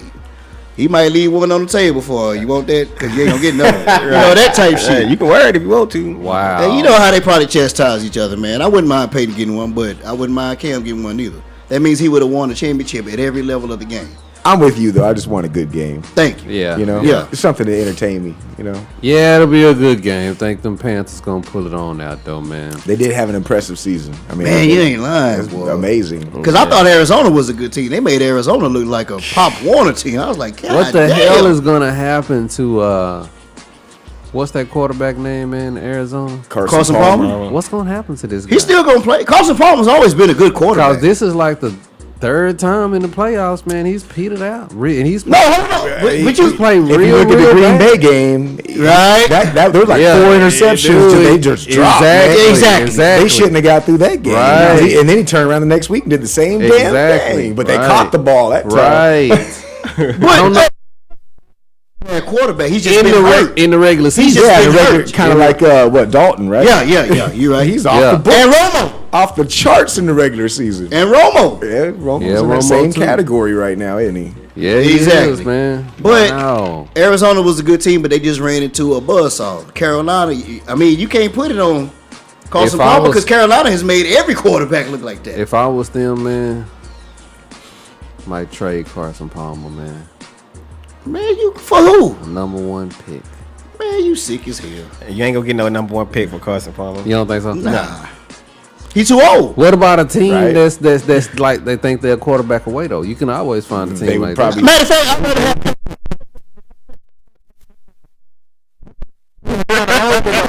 Why would you trade it? Now, one thing like different made up scenarios. that. It might not be a quarterback. man.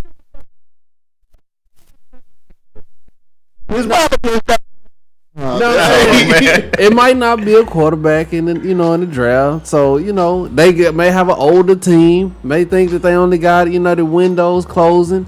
You can find teams like that. So in other words, bring him to the Cowboys. Right. Hey, Nah, we got. I would take Carson Palmer right now instead of Romo. I wouldn't. Shit, We have a nucleus of young talent here, so we But not. Romo's not the young talent. Yeah, not Palmer isn't either. I mean, Exactly. But Palmer damn sure put up better numbers than Romo did this year. Palmer's a horrible playoff quarterback. He just mad because Palmer whooped his ass in fantasy this year. Another fantasy. I take it you didn't do too good. I came in fourth. They played each other for the 3rd place. Yeah, I told that ass up. he gave me a lashing. fairly good. 3rd place got some money. The 4th place didn't. Yeah. Nah, That's what counts. Yeah. Yeah. That's why he hurt, man. Yeah. That's why he hurt. I mean, yeah, it happens. It happens to the best of them. We're going to go ahead and go to the break, man. Got to play another song, man, from the... She got up for us, man. I believe this is funky for you. And we're going to come back, man, with make it funky for Yellow you. number 5, baby. We're going to come back with the news you can use, too. Yo, Dark Side Sports Radio. Radio.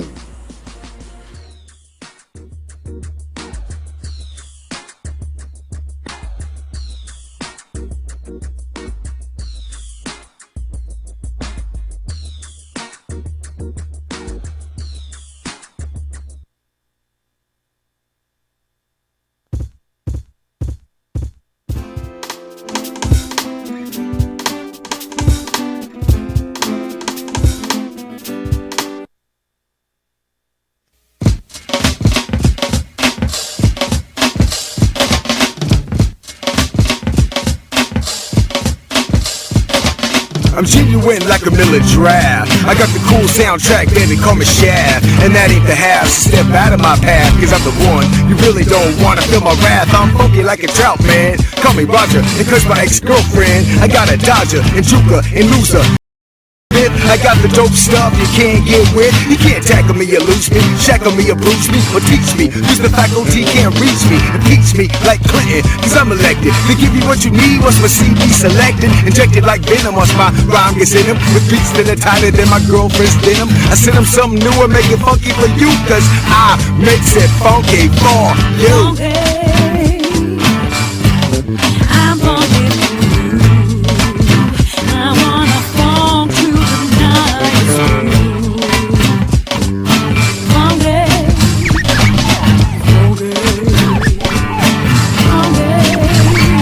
I got crew this bigger than your imagination, stretching out all the way across this nation like constipation. I grip the mic tight with my left hand, but it comes out all right. All night, I'm working late like a prostitute, without a label pimping me.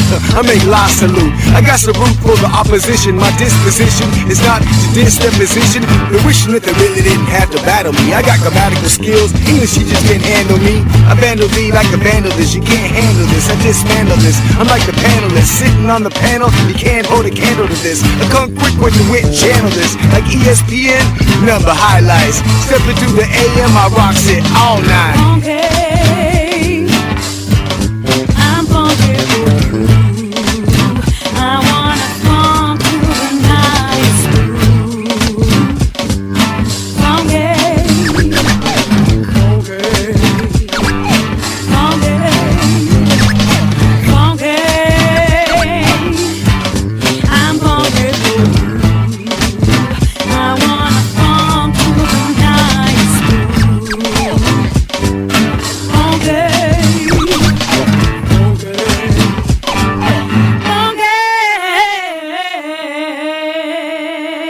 Yo, JD Leo the line on the mic, Marvino Suave. Yeah.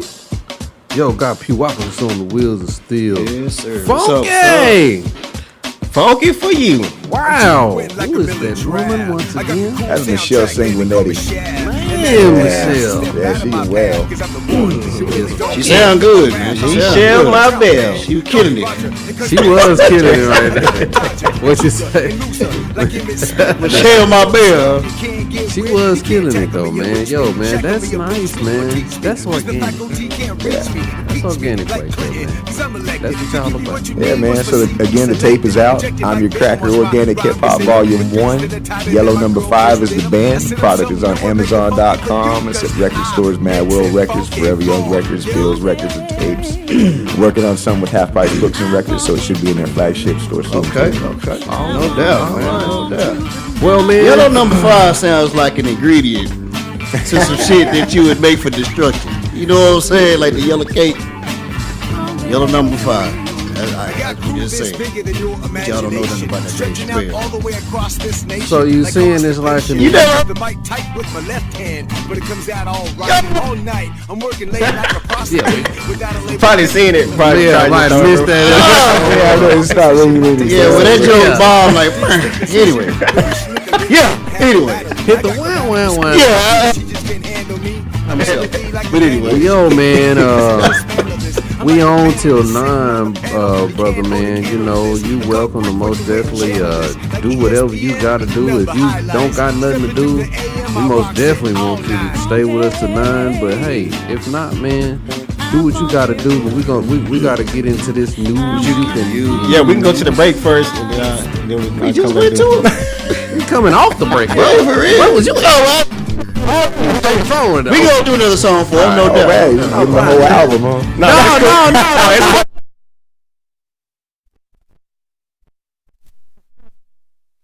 But see, I ain't The got album's on Spotify, so you know you can actually check it out without buying it. But you know you should support your little not Exactly. Yeah. Support your man. And the product is super cool, man. That tape is just the shit. Yeah. You gotta Innovative. Get your hands on that. New technology. Yeah, that's new, retro, man. modern at the same time. That's new right there. We ain't never seen the tape, something popping out of it like that. Yeah, you can hit him with another joint, man. USB tape. Love Will Mess With Your Mind is a great song. Put him out there for free. That's all good. I can't give him no more. They already I go in there. I go in New I'm about to hit them with the 48-14. You know that. So, hey, hold on. Y'all keep talking one of them. Oh, my bad. Goddamn. Oh, my man. Well, I only had a couple stories, man. I didn't have much, so I guess we can go on and get my stuff out the way. That's all right. You know what I'm saying? So you want to go ahead and do the news cues, or we gonna play another song for? Whatever y'all want to do, man. Go ahead and play the song. Yeah, there we go. That way, play the song. That way you can get it together. Yeah. So what you want me to play right now? I'm looking at Little Love Will Mess With Your Mind. That's a beautiful little ballad. Ah, man, we ain't gonna get sad, are we? No. Okay. No, it's good. Nah. Love Will Mess With Your Mind. That's what it sounds like. All the other ones. You know, all the other ones been tight, man. This one ain't gonna be no different. We got you. Yeah, no. Well, you know that he talking about the love part. You know, Pew don't do well with the love part. Oh, you know, ain't no love. Ain't no love. You see what his shirt say? What? See it? Fits you well, brother. Fits you well.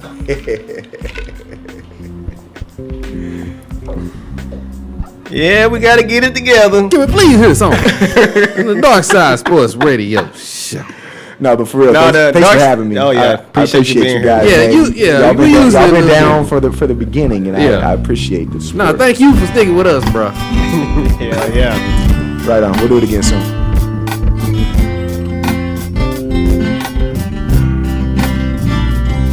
That's the funny thing, I love will mess with your mind. I know my girl's mine, but everyone wants her behind. So I'm thinking not drinking, but I'm living paranoid. She after my money, trying to milk me till I'm spoiled. I'm living large, but I'm living constantly in fear. My sweet honey dear, will she always be here? I'm sure she's not cheating when I'm gone for the weekend, but I really can't be certain what goes on behind the curtain.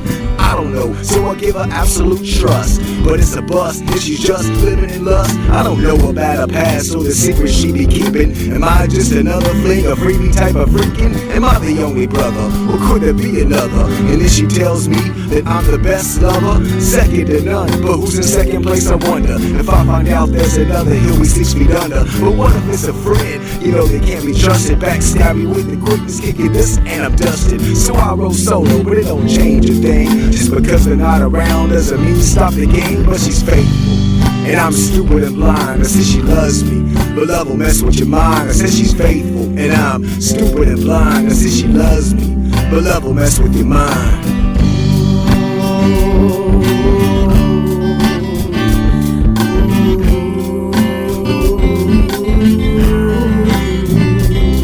Now my girl's a freak, but she's my freak, right? She wouldn't sleep around, she's not the cheating type. But everywhere we go, brothers are steadily stalking. I move to the bathroom, they up and start talking, they be looking. And sometimes she look back, but that's alright. In spite, I just took that. Cause sometimes, you know, I be looking too, thinking damn without her, that's something I could do. Then I wonder if she's thinking the same. When somebody look at her, but who's the body to blame? Cause I admit, I looked at another trick, but the next crack of that look, I'ma cut off his dick, cause I ain't having it. Look is one thing, but not ashamed to brush off another man's game. That's the deal, for real, it can't be tolerated. This motherfucker knucker can't step to my schnucker, but not to trust her ain't right. That's a sign. When love's on the brain, it'll mess with your mind. I said not to trust her ain't right. That's a sign. When love's on the brain, it'll mess with your mind.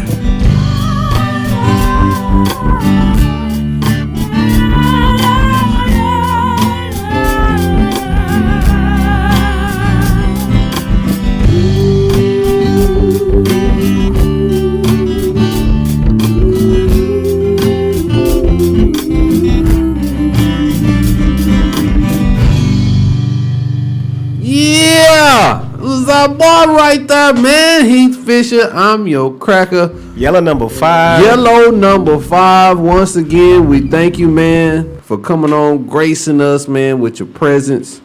Anytime, man, you bring you and your fans, we love y'all to death. Once again, appreciate it. And this ain't gonna be the last time. Gonna have to come on again, man. We'll do it, man. All right, man. Be careful out there, brother.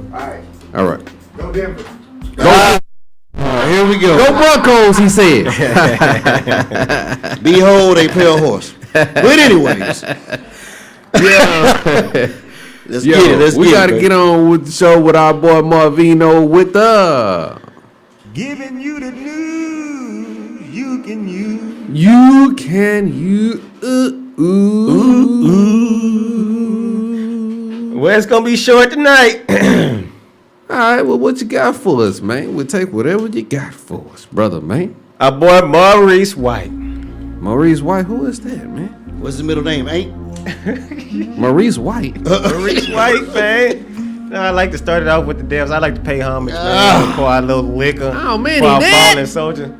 Yeah. Oh, man, here we go, man. With the old Maurice death. White. With the old deaths. Man, we all grew up on Maurice White, man. Who is That's we? part of all us. What did he do, man? Man, he was the co-founder of Earth, Wind, and Fire. Oh, you didn't grow up listening to Earth, Wind, and Fire? Yeah, hell yeah. What? That's what I was saying. I didn't know his real name though. Like, Yeah. What was the song? That's Which why I one? want you to put Sing up the the pictures. song. hold on. I'll put it Sing the song. Man, Bring they got a billion damn songs. What are you talking about singing? No, the most popular one, man, when they was talking about the earth and the wind and the fire, That was man. the name of the group, man. Oh, my bad. Yeah, he was 74 years old, man. What? That boy died young. Yeah, he had Parkinson's disease. The same thing Muhammad Ali got. Ain't that what they always say? He died young. Yeah. What Right, Ricky. Too young. Yeah, Ricky Smiley had that on the radio. About 60 years He old. was doing the Bernice Jenkins, and then he was talking about how you do the church announcements. And then he had said somebody was like 97 or something. He in the Bernice Jenkins voice, you know, he was like, "Show did die young," you know. Oh no, that's what he said. He still had his whole life ahead of him. What? At 90. At 90s. Yeah. That don't make no damn sense. So come this is cat right here, right? Yeah. No, Yeah, it that's was him. one song though, Yeah. man. That they had many songs, but the song, man. Back in stride again. Oh, that wasn't. No, not that one, not Oh, that it one, wasn't. man. It Hey, was- if you go get your black card pulled if you don't know some Earth, Wind, and Fire. I know that's right, man. But I know it's like a million songs, you know. It's Yeah, for real. You can pull a damn catalog up, Pew. I ain't worried about that damn catalog. Pull the catalog. Pull the catalog. Gotta We play got at least one Earth, Wind, and Fire. All right, well, hold on. I'm going, man. Boy, them Play it. boys right there. Well, Them okay, boys, so what Type song in you Earth- suggest? Any song. Any Earth, Wind, and Fire, whatever come up, we gonna know it. them boys right there, man, they was like the They had pioneers, man. Dancing in September song. What was the name of that song? They was You don't even know. Look at you. Well, Yeah, pull it anyway. I don't know the name of the songs, but you know what I'm saying? sing the song, Marvin. That body. That's right. Oh yeah. That's the one I was still had in my head. That's all we wanted you to do. Just body out of it. That's all we needed you to do. You know what I'm talking Yeah. Yeah, see what I'm talking about? Look at him, get in his grill. Black folks love Earth, Wind, and Fire, boy. Man, all people Hey. love Earth, Wind, and Do you remember? Hey. Man, them boys is going on. For pork chop sideburns going They hard. was jamming, dog. Just like the young number 5 was saying. Yeah. How they got the live instruments. Yeah, That's what they can play music back It then. sound just like that in here. yeah. That's all live, you know, instruments. See, that's real. Now the musicians nowadays don't really know how to play them instruments. No, like they that. don't. That's real music. Now, after you play that, man, play that little parody that the dude got going on YouTube, I'm man. not doing that. About how the rappers ain't saying nothing, man. Have you seen that? No, Oh, I man. haven't. Hold on. You ain't seen that? Now, cause this right here is music. This is music. Man, You know what I'm saying? And he co-founded this group, so yeah, boy Maurice White, man. They getting up there, man. They getting old. yeah. It just say some of all parts. Rappers ain't saying nothing. Music video. Underground hip hop for a change. We gonna let Marvino do his thing first. Yeah, go and do your thing. Then afterwards, we gonna have to put that on. Yeah. So yeah, that's He got crazy hair. He got crazy hair, ain't it? No, it look like a video. Yeah, it's a video. Yeah. Like an old school. It look like black and white. Oh man. What else he got for us right there? Marvino. We gonna keep this on for him right there. Rest in peace, Well, Maurice. no, you can turn that off. No, you can turn that off. Turn it way down or something. Yeah, They ought to make a song called "Rest in Peace, Maurice." Man, yeah, they should. Rest Damn. in peace, Maurice. Yeah. That might be it, man. We gonna try. So you say this is what is this now? Man, I thought it was Kevin Hart, man. Some comedian, man, that made a little sketch of how rappers ain't saying nothing, and he like on a rap song not saying nothing, but it sound like he's saying something, and you just jamming, but you listen to the verse, he really ain't saying nothing. I don't think, that ain't even it, man. But they probably got a lot of them on there. So the NAACP, the 47th annual NAACP Image Awards. Man, what is the NAACP talking about now, man? Not a damn thing. Not the NAACP, the Image Awards. Oh, my bad. The award show. Oh, okay. That's cool, man. Sure that ain't the NCAA. No. Okay. So Anthony Anderson hosted it. The show, Rappers not saying words. That's it. It? Yeah, that's it. When you get through with the news, we gonna play that and we gonna compare the Earth, Wind, and Fire. No, we can go and do it now because this next story was just all right. Well, it was he dished on Stacey Dash. Did y'all want to talk about that? Or? Oh hell yeah! Oh, okay. With her fine ass. And who dished on Stacey Dash? Anthony Anderson. Who is Anthony Anderson? You know, the comedian. The one with the gap in his tooth on Blackish. You remember Romeo? Okay. Okay, you know him? Yeah. Right. What is he doing cracking on somebody? Well, he was hosting the 47th annual NAACP Image Awards show. Man. And so he came out with Easy, straight out of Compton and all that shit. It was really good, man. A very good show, Mm-hmm. Black people showed up and showed out, man. It was looking really good. But he, on the show, he took a little shot at Stacey Dash, you know what I'm saying? She need to dash her ass on somewhere with that bullshit she was talking about. Well, yeah, that's what he kind of was referring to.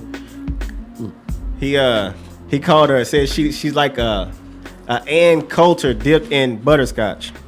Butterscotch is good, man. You like butterscotch? Hell yeah. Everybody likes butterscotch.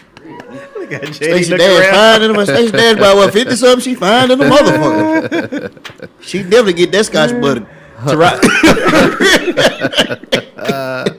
Say her and her racism, you'll take it. Man, she just had to be. I'ma had to be a nigga that night. Yeah. What else he say about those? Taraji P. Henson got an award. What the hell was she doing hosting the biggest movie? She wasn't hosting. She got an award for outstanding actress. Nah, in a but drama she series. Empire, right? Nah, Yeah. she was hosting the I think it was the gospel musical. Oh yeah, she did. What the hell is Taraji P. Henson? Can't sing a lick of gospel. No, I mean, Right, this is 'cause the she was- gospel Right. thing. Is she on the show Empire? That's like the complete opposite of every song that they sing on the gospel. So why is she hosting that? That's absolutely backwards as hell. You don't have Taraji P. Henson hosting something like that, man. Yeah. How comes common sense Yeah, but that's her job, dog. That's not what she doing in real life. to host shows? No, I'm talking about the acting with the Empire, all that. That's her act. Right, That's her job. exactly. Get So somebody else to host. She ain't no comedian. When she You know what I'm when she saying? ain't at work, she go to church. You know what I'm saying? She grew up on gospel music like we all did. You know, but so the show is Yeah. it's the opposite. The show is opposite of church music though. So why would you have her And church hosting? values on the and tour. values and everything? Why would you have her hosting the show? You could have picked 500,000 other people, man. Come on, player. On whoever's job it is to hire the host. Well, she got her doing her acceptance speech when she got the award for outstanding actress in a drama series. She talked about the Oscars, too. You know how the controversy that was surrounding it. What she did? Yeah. What she say? I got to hear this. Yeah. She said we don't have to ask acceptance from anyone. Thank you. We are enough and we've always been enough. That's what I'm saying. I like that. That was smart right there. It sounded real good. I'll take that right there. But you know, that's why we have other like the BET Awards, and that's why we gotta have stuff like that, is because we were never included, in the Oscars and in the white folk stuff. So we but it's like I'm saying, who cares? Do your own shit. Like, yeah, quit asking for a seat at that table for the scraps and make your own table. You know what I'm saying? Why should it? You would really wish that it shouldn't be like that, though. Don't you wish that we just had one big old table and then everybody was at the table? But guess what? In reality, it's not like that. So you got to deal with what reality is. Right, but I'm just saying though, that's the way it should be though. We should have one big table. Everybody should be on the table, man. Hey, but it ain't like you right. It ain't like that. We got tables. But then we see that's what's wrong. White folks on this table. Then we got other tables that are smaller tables. Yeah. And then we got black folks. And then they throw the crumbs out there, and black folks. Oh, why we can't come up there with y'all? Fuck that. Build your own shit. Fuck what they talking about. But hey, baby, I'm wrong for saying that. Yeah, you wrong. Why? We should. Hey, I just want that. I know you say you don't want to disagree with me, bro. Like, yeah, you wrong. Why you wrong? Hold on. It don't sound racist though, but it's like if they don't want to include you in shit, then fuck them. Do your own shit. Especially if you the driving force behind the industry. So this next story I got. I wish Pew could have already had the video. You ain't even tell you to bang it on them. Otherwise, I'll bang it on. No, a picture. I just needed a few pictures. You know what I'm saying? He said a picture. Then he said a few.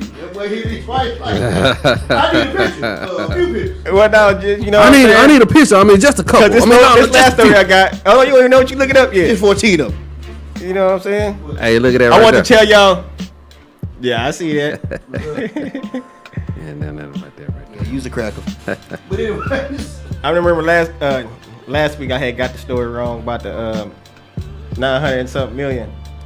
Oh, yeah. This time it was 10 million. It's 10 million that the game pull up the game in a $10 million lawsuit with a transvestite. Oh! I say the heart.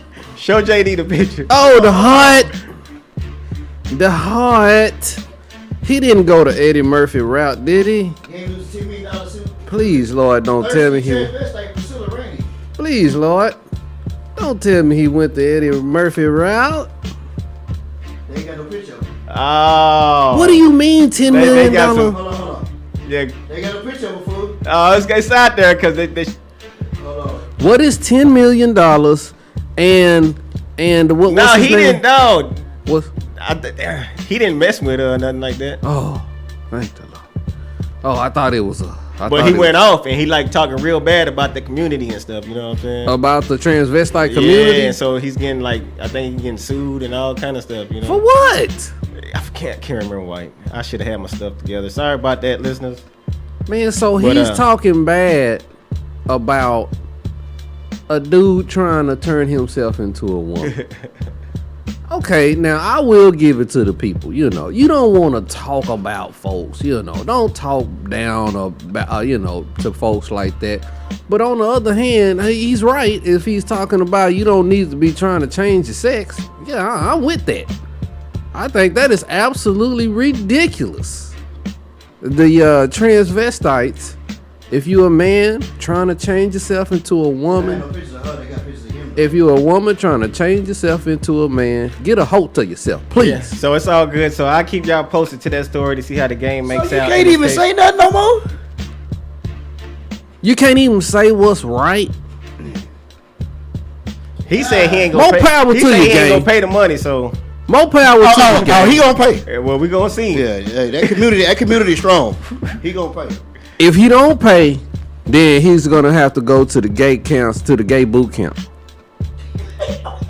Now they put you in the gay boot camp if you done did something. If you say something bad about the transvestites like he just did, they gonna say, "Hey man, you got to go to this transvestite boot camp." You gonna have to go to a sensitivity camp or something. Right. Sensitivity training, like they do with the racist folks. Yeah. Your boy Riley Coop.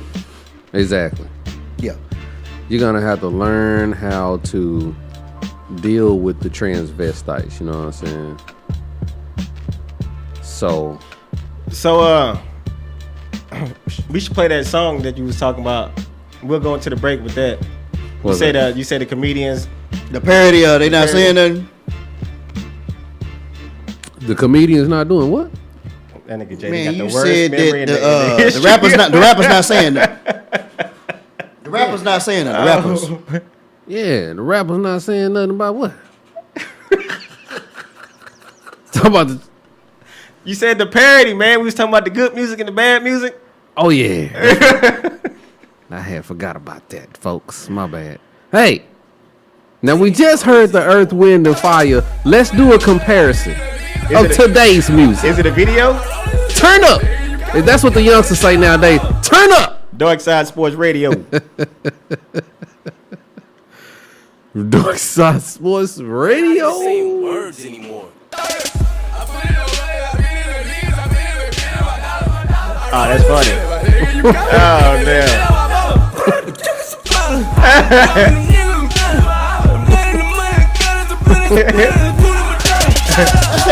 He said Hakuna Matata.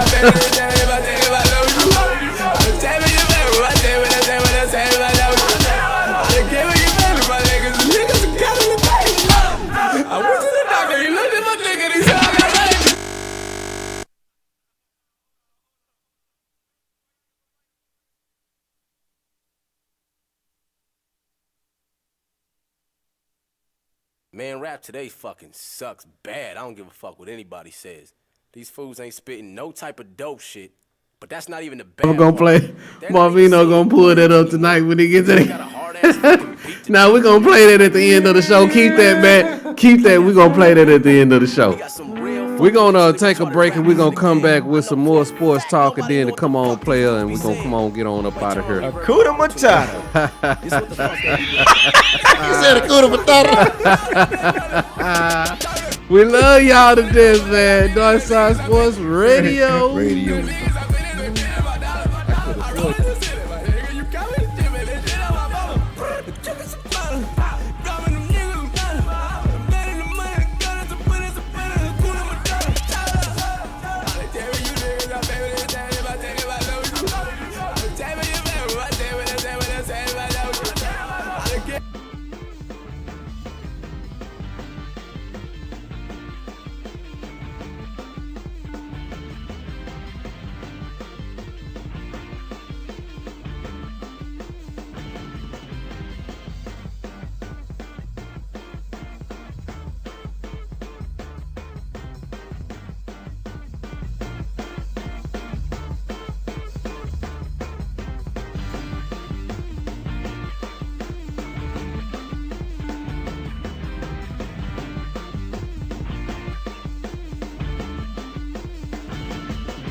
Young nigga at 16, grinding with no direction. You pull up, stop, and look both ways, like intersections. The thought of money and having things spreading like these infections. After school, it's the block campaigning, the everyday's election. Fast forward 25, cool nigga out on his grind. Between jobs, but got a side hustle, it's eat or die.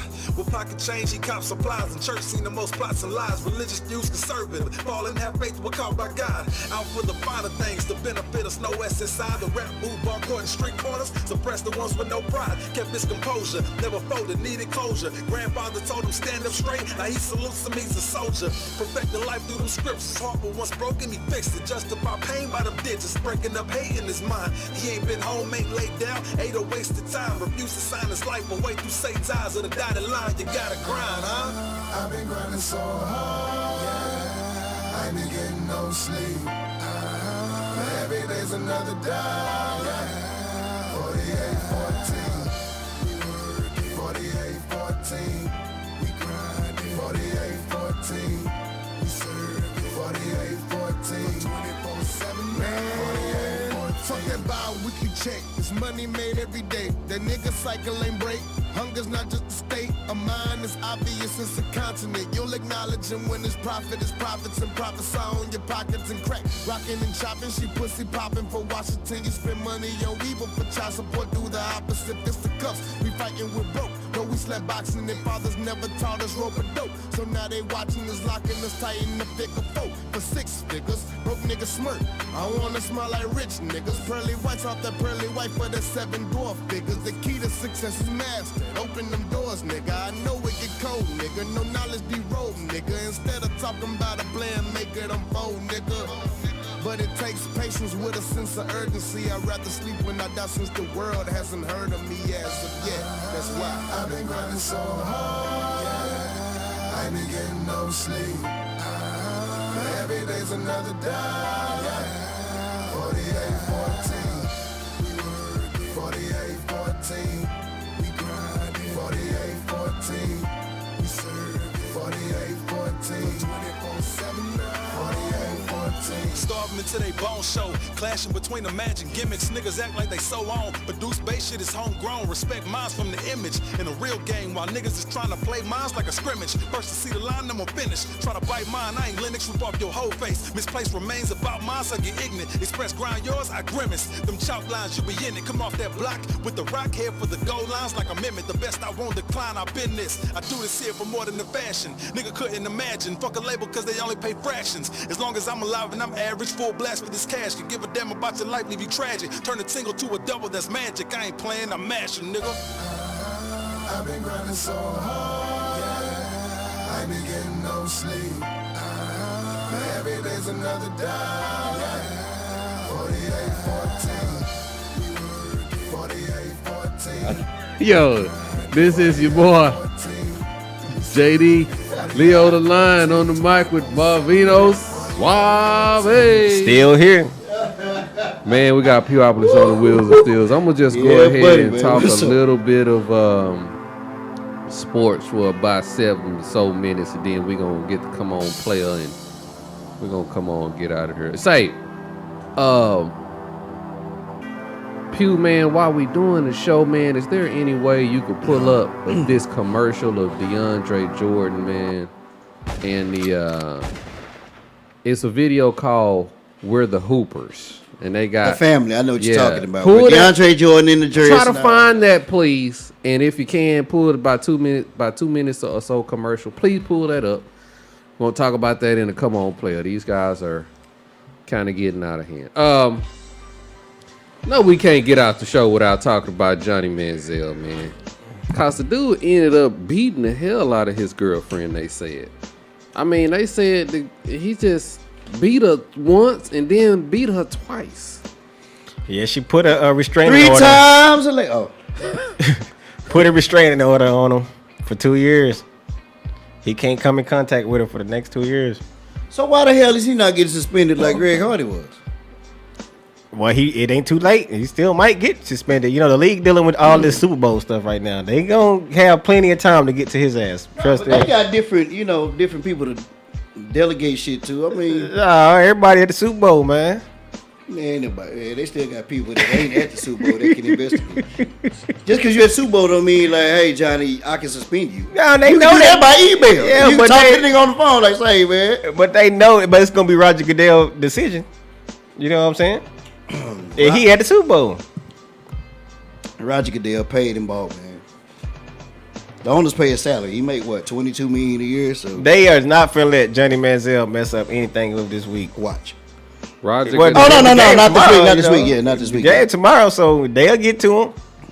You say they'll let him have it, huh? The Cleveland already said they're gonna let him go. So yeah, they can't let him go to what it was like March something. So after that, Johnny Silver Spoon's football. I think he should just not play football anymore. That's what I think. Well, he ain't gonna have no choice. I don't think nobody's gonna pick him up. I think somebody will. I think somebody will. You know, to tell you the truth, usually guys with silver spoons in their mouth when they playing sports, tell you the truth, they're usually the harder workers because you know people are looking at them like, oh, they had an easy life. So Kinda you know, like Peyton Manning, huh?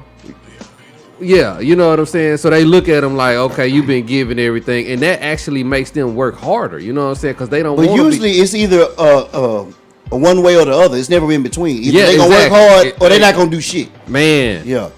Great point, Pew. That's exactly what I was trying to get to. Great my bad, point, my right? bad. Nah, man, because I didn't know how to say it. You really broke it down. That's exactly what I'm trying to say. Some guys with the silver spoon in their mouth, man, there's no middle ground with the silver spoons, man. Either they are going as hard as they can, you know what I'm saying? Yeah. Because they don't want people to sit back and say that, oh, they the little rich kid, you know what I'm saying? Or it's the complete opposite, and they are just not doing nothing because they know they the rich kid, Right. and they know they don't need this. You know what I'm saying? They could just go and do nothing and still party and get the girls, you know? So I think that's where Johnny Manziel is at, man. This guy does not care about football. Yeah, man. but, well, He don't need the money. His parents is connected. So I mean, well, no, even his dad is worried about him. You heard the little statement his dad came out with to said the he NFL. might not make his next birthday. You know, so that's saying a lot right there. When His your dad's worried about him, right? But he's still For the dad to put all his business, the family's business out like that, he worried about him. You know, so Johnny is probably out of control. What are you gonna tell a man that's got all that shit? Aren't you tired of hearing about him though? On the cool. Because it's like every week now. Yeah. Yeah. So that's the thing about And he won't quit. Yeah. That's the thing about society, man. And that's most definitely the thing about me, man. You know what? If you're not entertaining us, man, you're not playing football. What on God's green earth are we still talking to you about? What has he done? Let's start talking about what the hell how long has he been in the league? Was it 2 years? 2 years, yeah. 2 years in the league. What have you done? You done passed for like 10 yards in 2 years. Actually, he had a pretty good game. Matter of fact, he had a good few games. You've had more incidents in the news than you've had passing yards. I mean, I'm tired of just hearing about a dude, man, like he's Michael Jackson or something. You know what I'm saying? But he's not entertaining us like Michael Jackson, no. You know what I'm saying? I mean, man, that Heisman Trophy was 4 years ago, man. Can y'all hear me? Yeah, I got you. Yeah, the Heisman Trophy was 4 years ago. I mean, come on, player. I mean, so hopefully this will be the end of Johnny Manziel, man. Yeah, it's looking like it's gonna be the end of Johnny Manziel because he doesn't have a football problem. He got an off the field, like maybe it's an alcohol problem. Yeah, that's what I think it is. He maybe on some pills. I think he just on a party, young kid, a rich kid shit, like. Cause I know how it is with alcohol, man. You know, I struggle with it myself, no doubt. But Yeah, but his girl said he was gonna kill himself. Man, she might just be lying. You know, heifers be lying. Oh. Yeah, bitches say any damn thing. Oh, you gonna do this shit? Whatever. Yeah, just cause she said it don't mean shit. Cause a woman can say any damn thing. But no, I think he just like I think he likes to party, man. Cause he's always out drinking. He knows he doesn't need the money. His family's connected with the Bushes and it all. So he knows, at the very least, his dad might be worried about him. But if you notice, his dad hadn't cut him off. He ain't get no money from his dad. What you mean cut him off? He don't need his dad. He in the NFL, dog. Thank you. He make his own. So guess what? So why would he need to? But even if he wasn't, he still has his family money. Yo, man. I mean, I think he's got a serious problem, but we'll see how they deal with him, though. That's what They're gonna change his name to Johnny Out of Football. Yeah. Instead of Johnny Football. Johnny Out of is his middle name, players.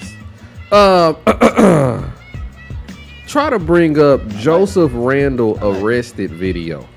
What? Again? Yeah, again. Joseph Randle arrested video. If you could bring Joseph Randle Boy, arrested Dallas video. Dallas PD man been busy. If you bring that up, play that right. Cause I wanted to. Cause he brought up that DeAndre Jordan, but you know what? We're gonna talk about that second. Cause I want to talk about our boy Randall. Man, Another it's guy whose amazing career's how over. like. What's he saying? Go ahead. Another guy whose career is over. 3 days ago, huh? Yep. Did you hear? End of my career. Yeah. Jokes He knew it. He was like, oh man, it's gonna be all on the news, and the cop was like, why? Why would it be on the news? Play the whole doggone thing. You gonna play it? The whole doggone thing. Should we play it? The whole doggone thing.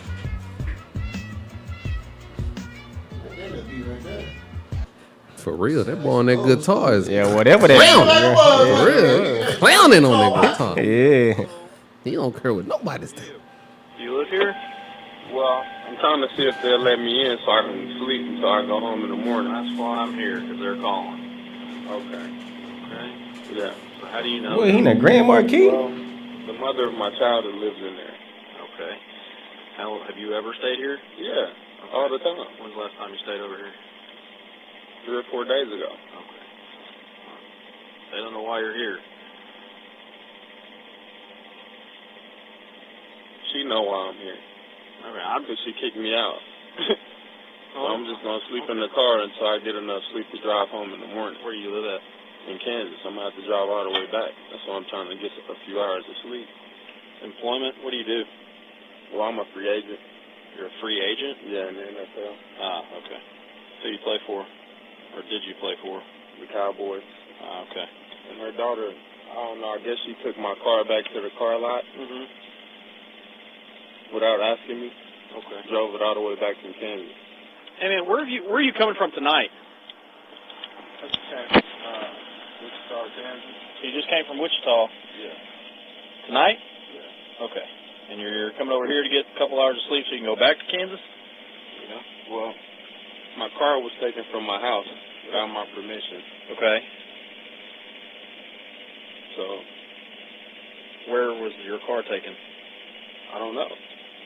So you drove all the way from Kansas just to see if your car was here? Yeah, and it's not, so ain't no telling where it's at. Okay. Why would you think it's here? You think she drove to Kansas, or flew to Kansas, took a car, and I'm not brought sure. it back here? I'm not sure, honestly. Here's the deal, man. Here's the deal, man. You're wanted. Okay? So you're going for your warrant. Okay? I already paid that ticket, though. I'm telling you, we just called them, and they said, yes, please bring him in. They're not sure if he's alone or not. Okay? So, being honest with you, that's what's going to happen, okay? So go and step out. This is the end of my career. What do you do for a living? I play football, man. Football where? I play for the Cowboys. I got on your back. There's turn around right there. It's not as bad as it seems, man. It's just a warrant. No, they gonna put this all over the paper. Randall arrested again.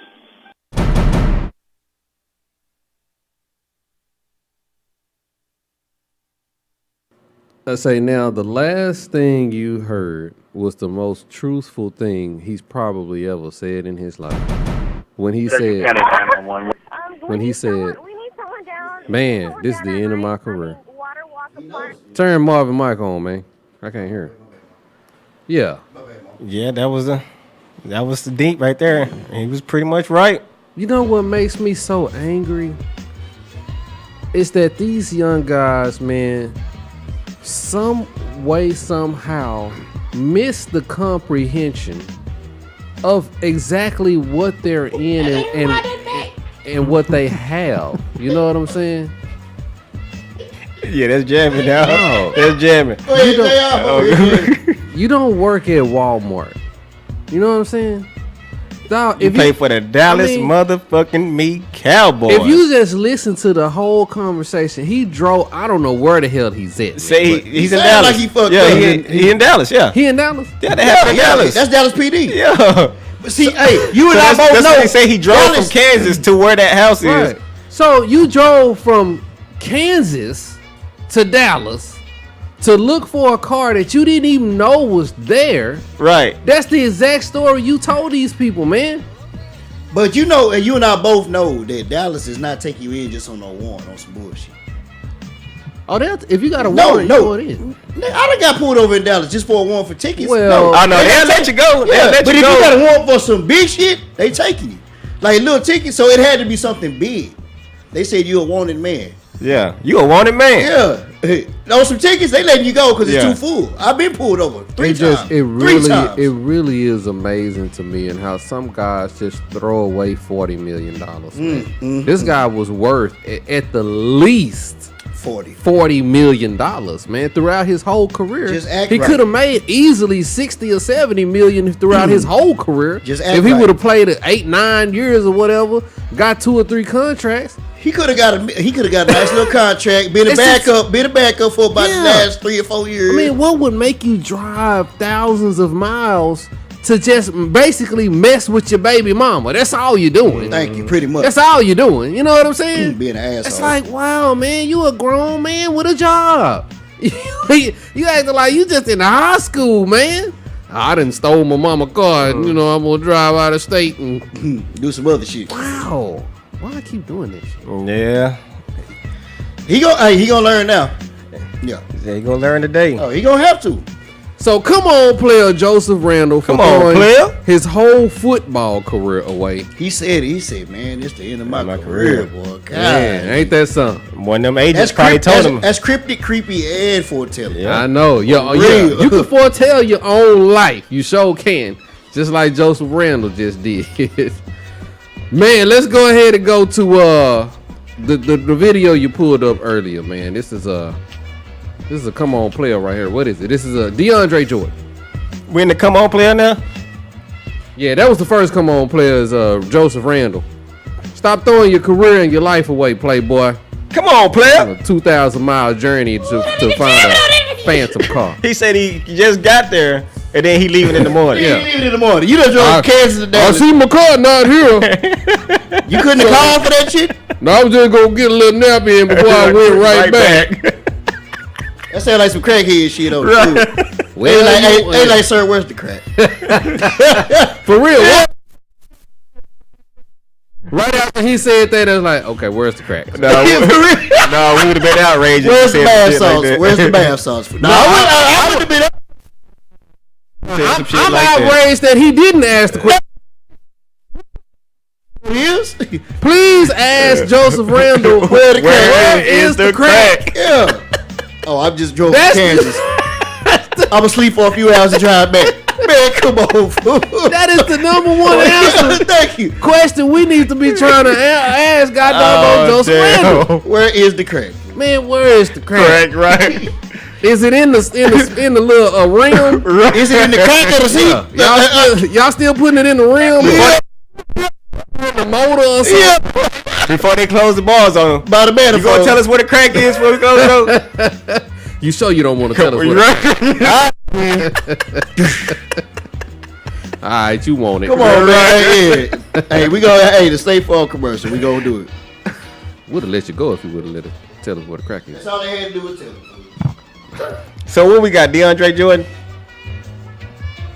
DeAndre Jordan. Hey, jam it on there. I can't do that. Let's do it. Put this in the car. That boy making everybody do the guitar tonight. Got a guitar watch, boy. That nigga Marvin left. Got the head going and everything. Hello, here we go. Oh shit, man.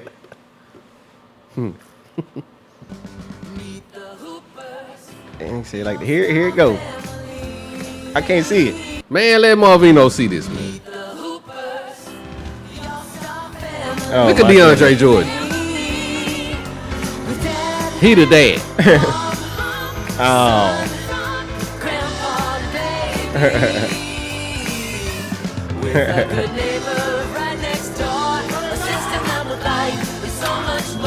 Oh, that's funny. Nah, he done burnt up the food.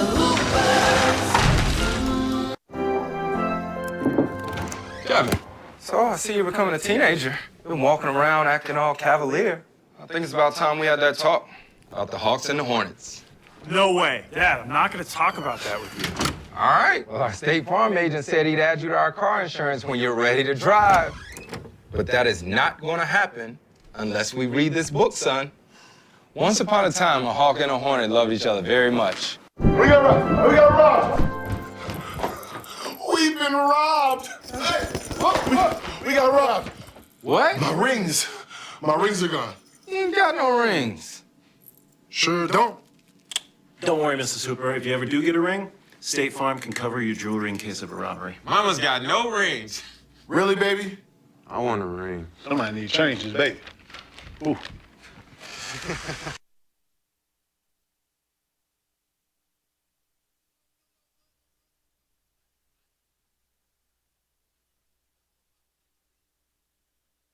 Yeah, just picked up some fresh Adidas gear from Foot Locker. Look good, play good, right? The last thing I want to be is one of those guys that never won the ring.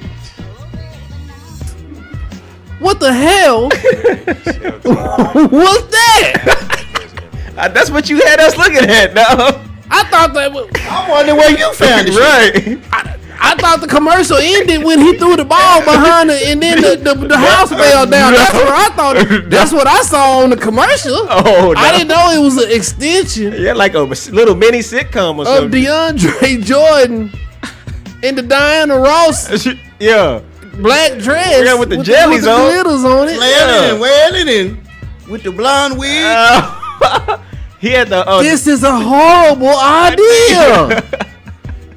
Why are you having NBA stars? Yeah, he too big to be doing that. They got Kevin Love jacking off in the bed. What? Did you see that? No. No, did you see he had No, he was just reading the magazine. No, he had the computer up, and as soon as he came in the room, he slapped it real fast and then threw it to the side. Did you see that? Play it back. No, play it back. No, that's all right. No, I ain't playing. And he came in the room saying, "You know, you're becoming a teenager now, son." That's the way I took it. Oh shit.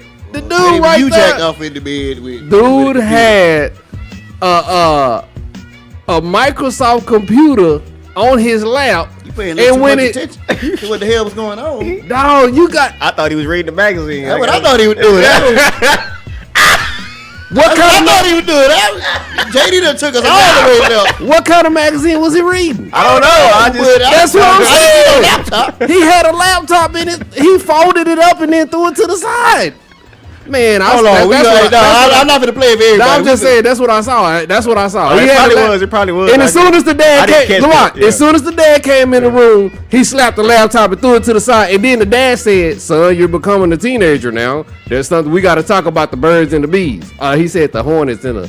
Yeah. No. And then DeAndre Jordan gonna run down. What are you doing? What? These are NBA stars, man. These are, you know what I'm saying? Like, why are you making a sitcom and DeAndre Jordan is the woman? Especially in this Illuminati age. Why is the black man still dressing up as a woman?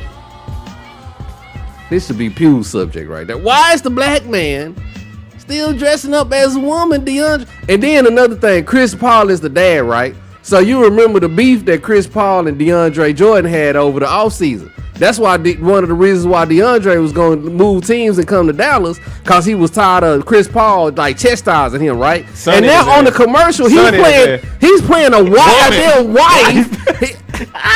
Think about that.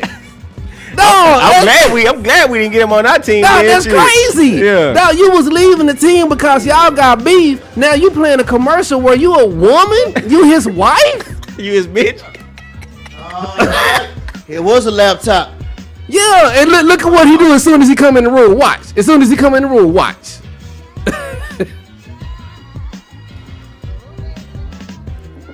Watch.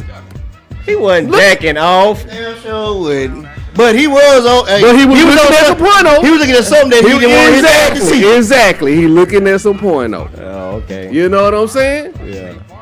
No. I don't know, man. That's just a little. It's just a little too much, man. It's have a little commercial with like a State Farm. State Farm, you're doing too much. That's all I'm saying. State Farm, come on, player.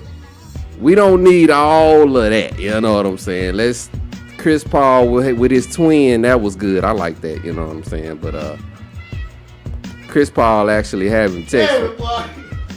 Man, let's get on up out of here, man. Actually being the husband of DeAndre son in him. DeAndre Jordan. I don't know about that. And on that note, we out of this piece. We are out of this Appreciate it, Jedi, if you're listening. Catch y'all next weekend, man. No doubt. Dark Side Sports Radio.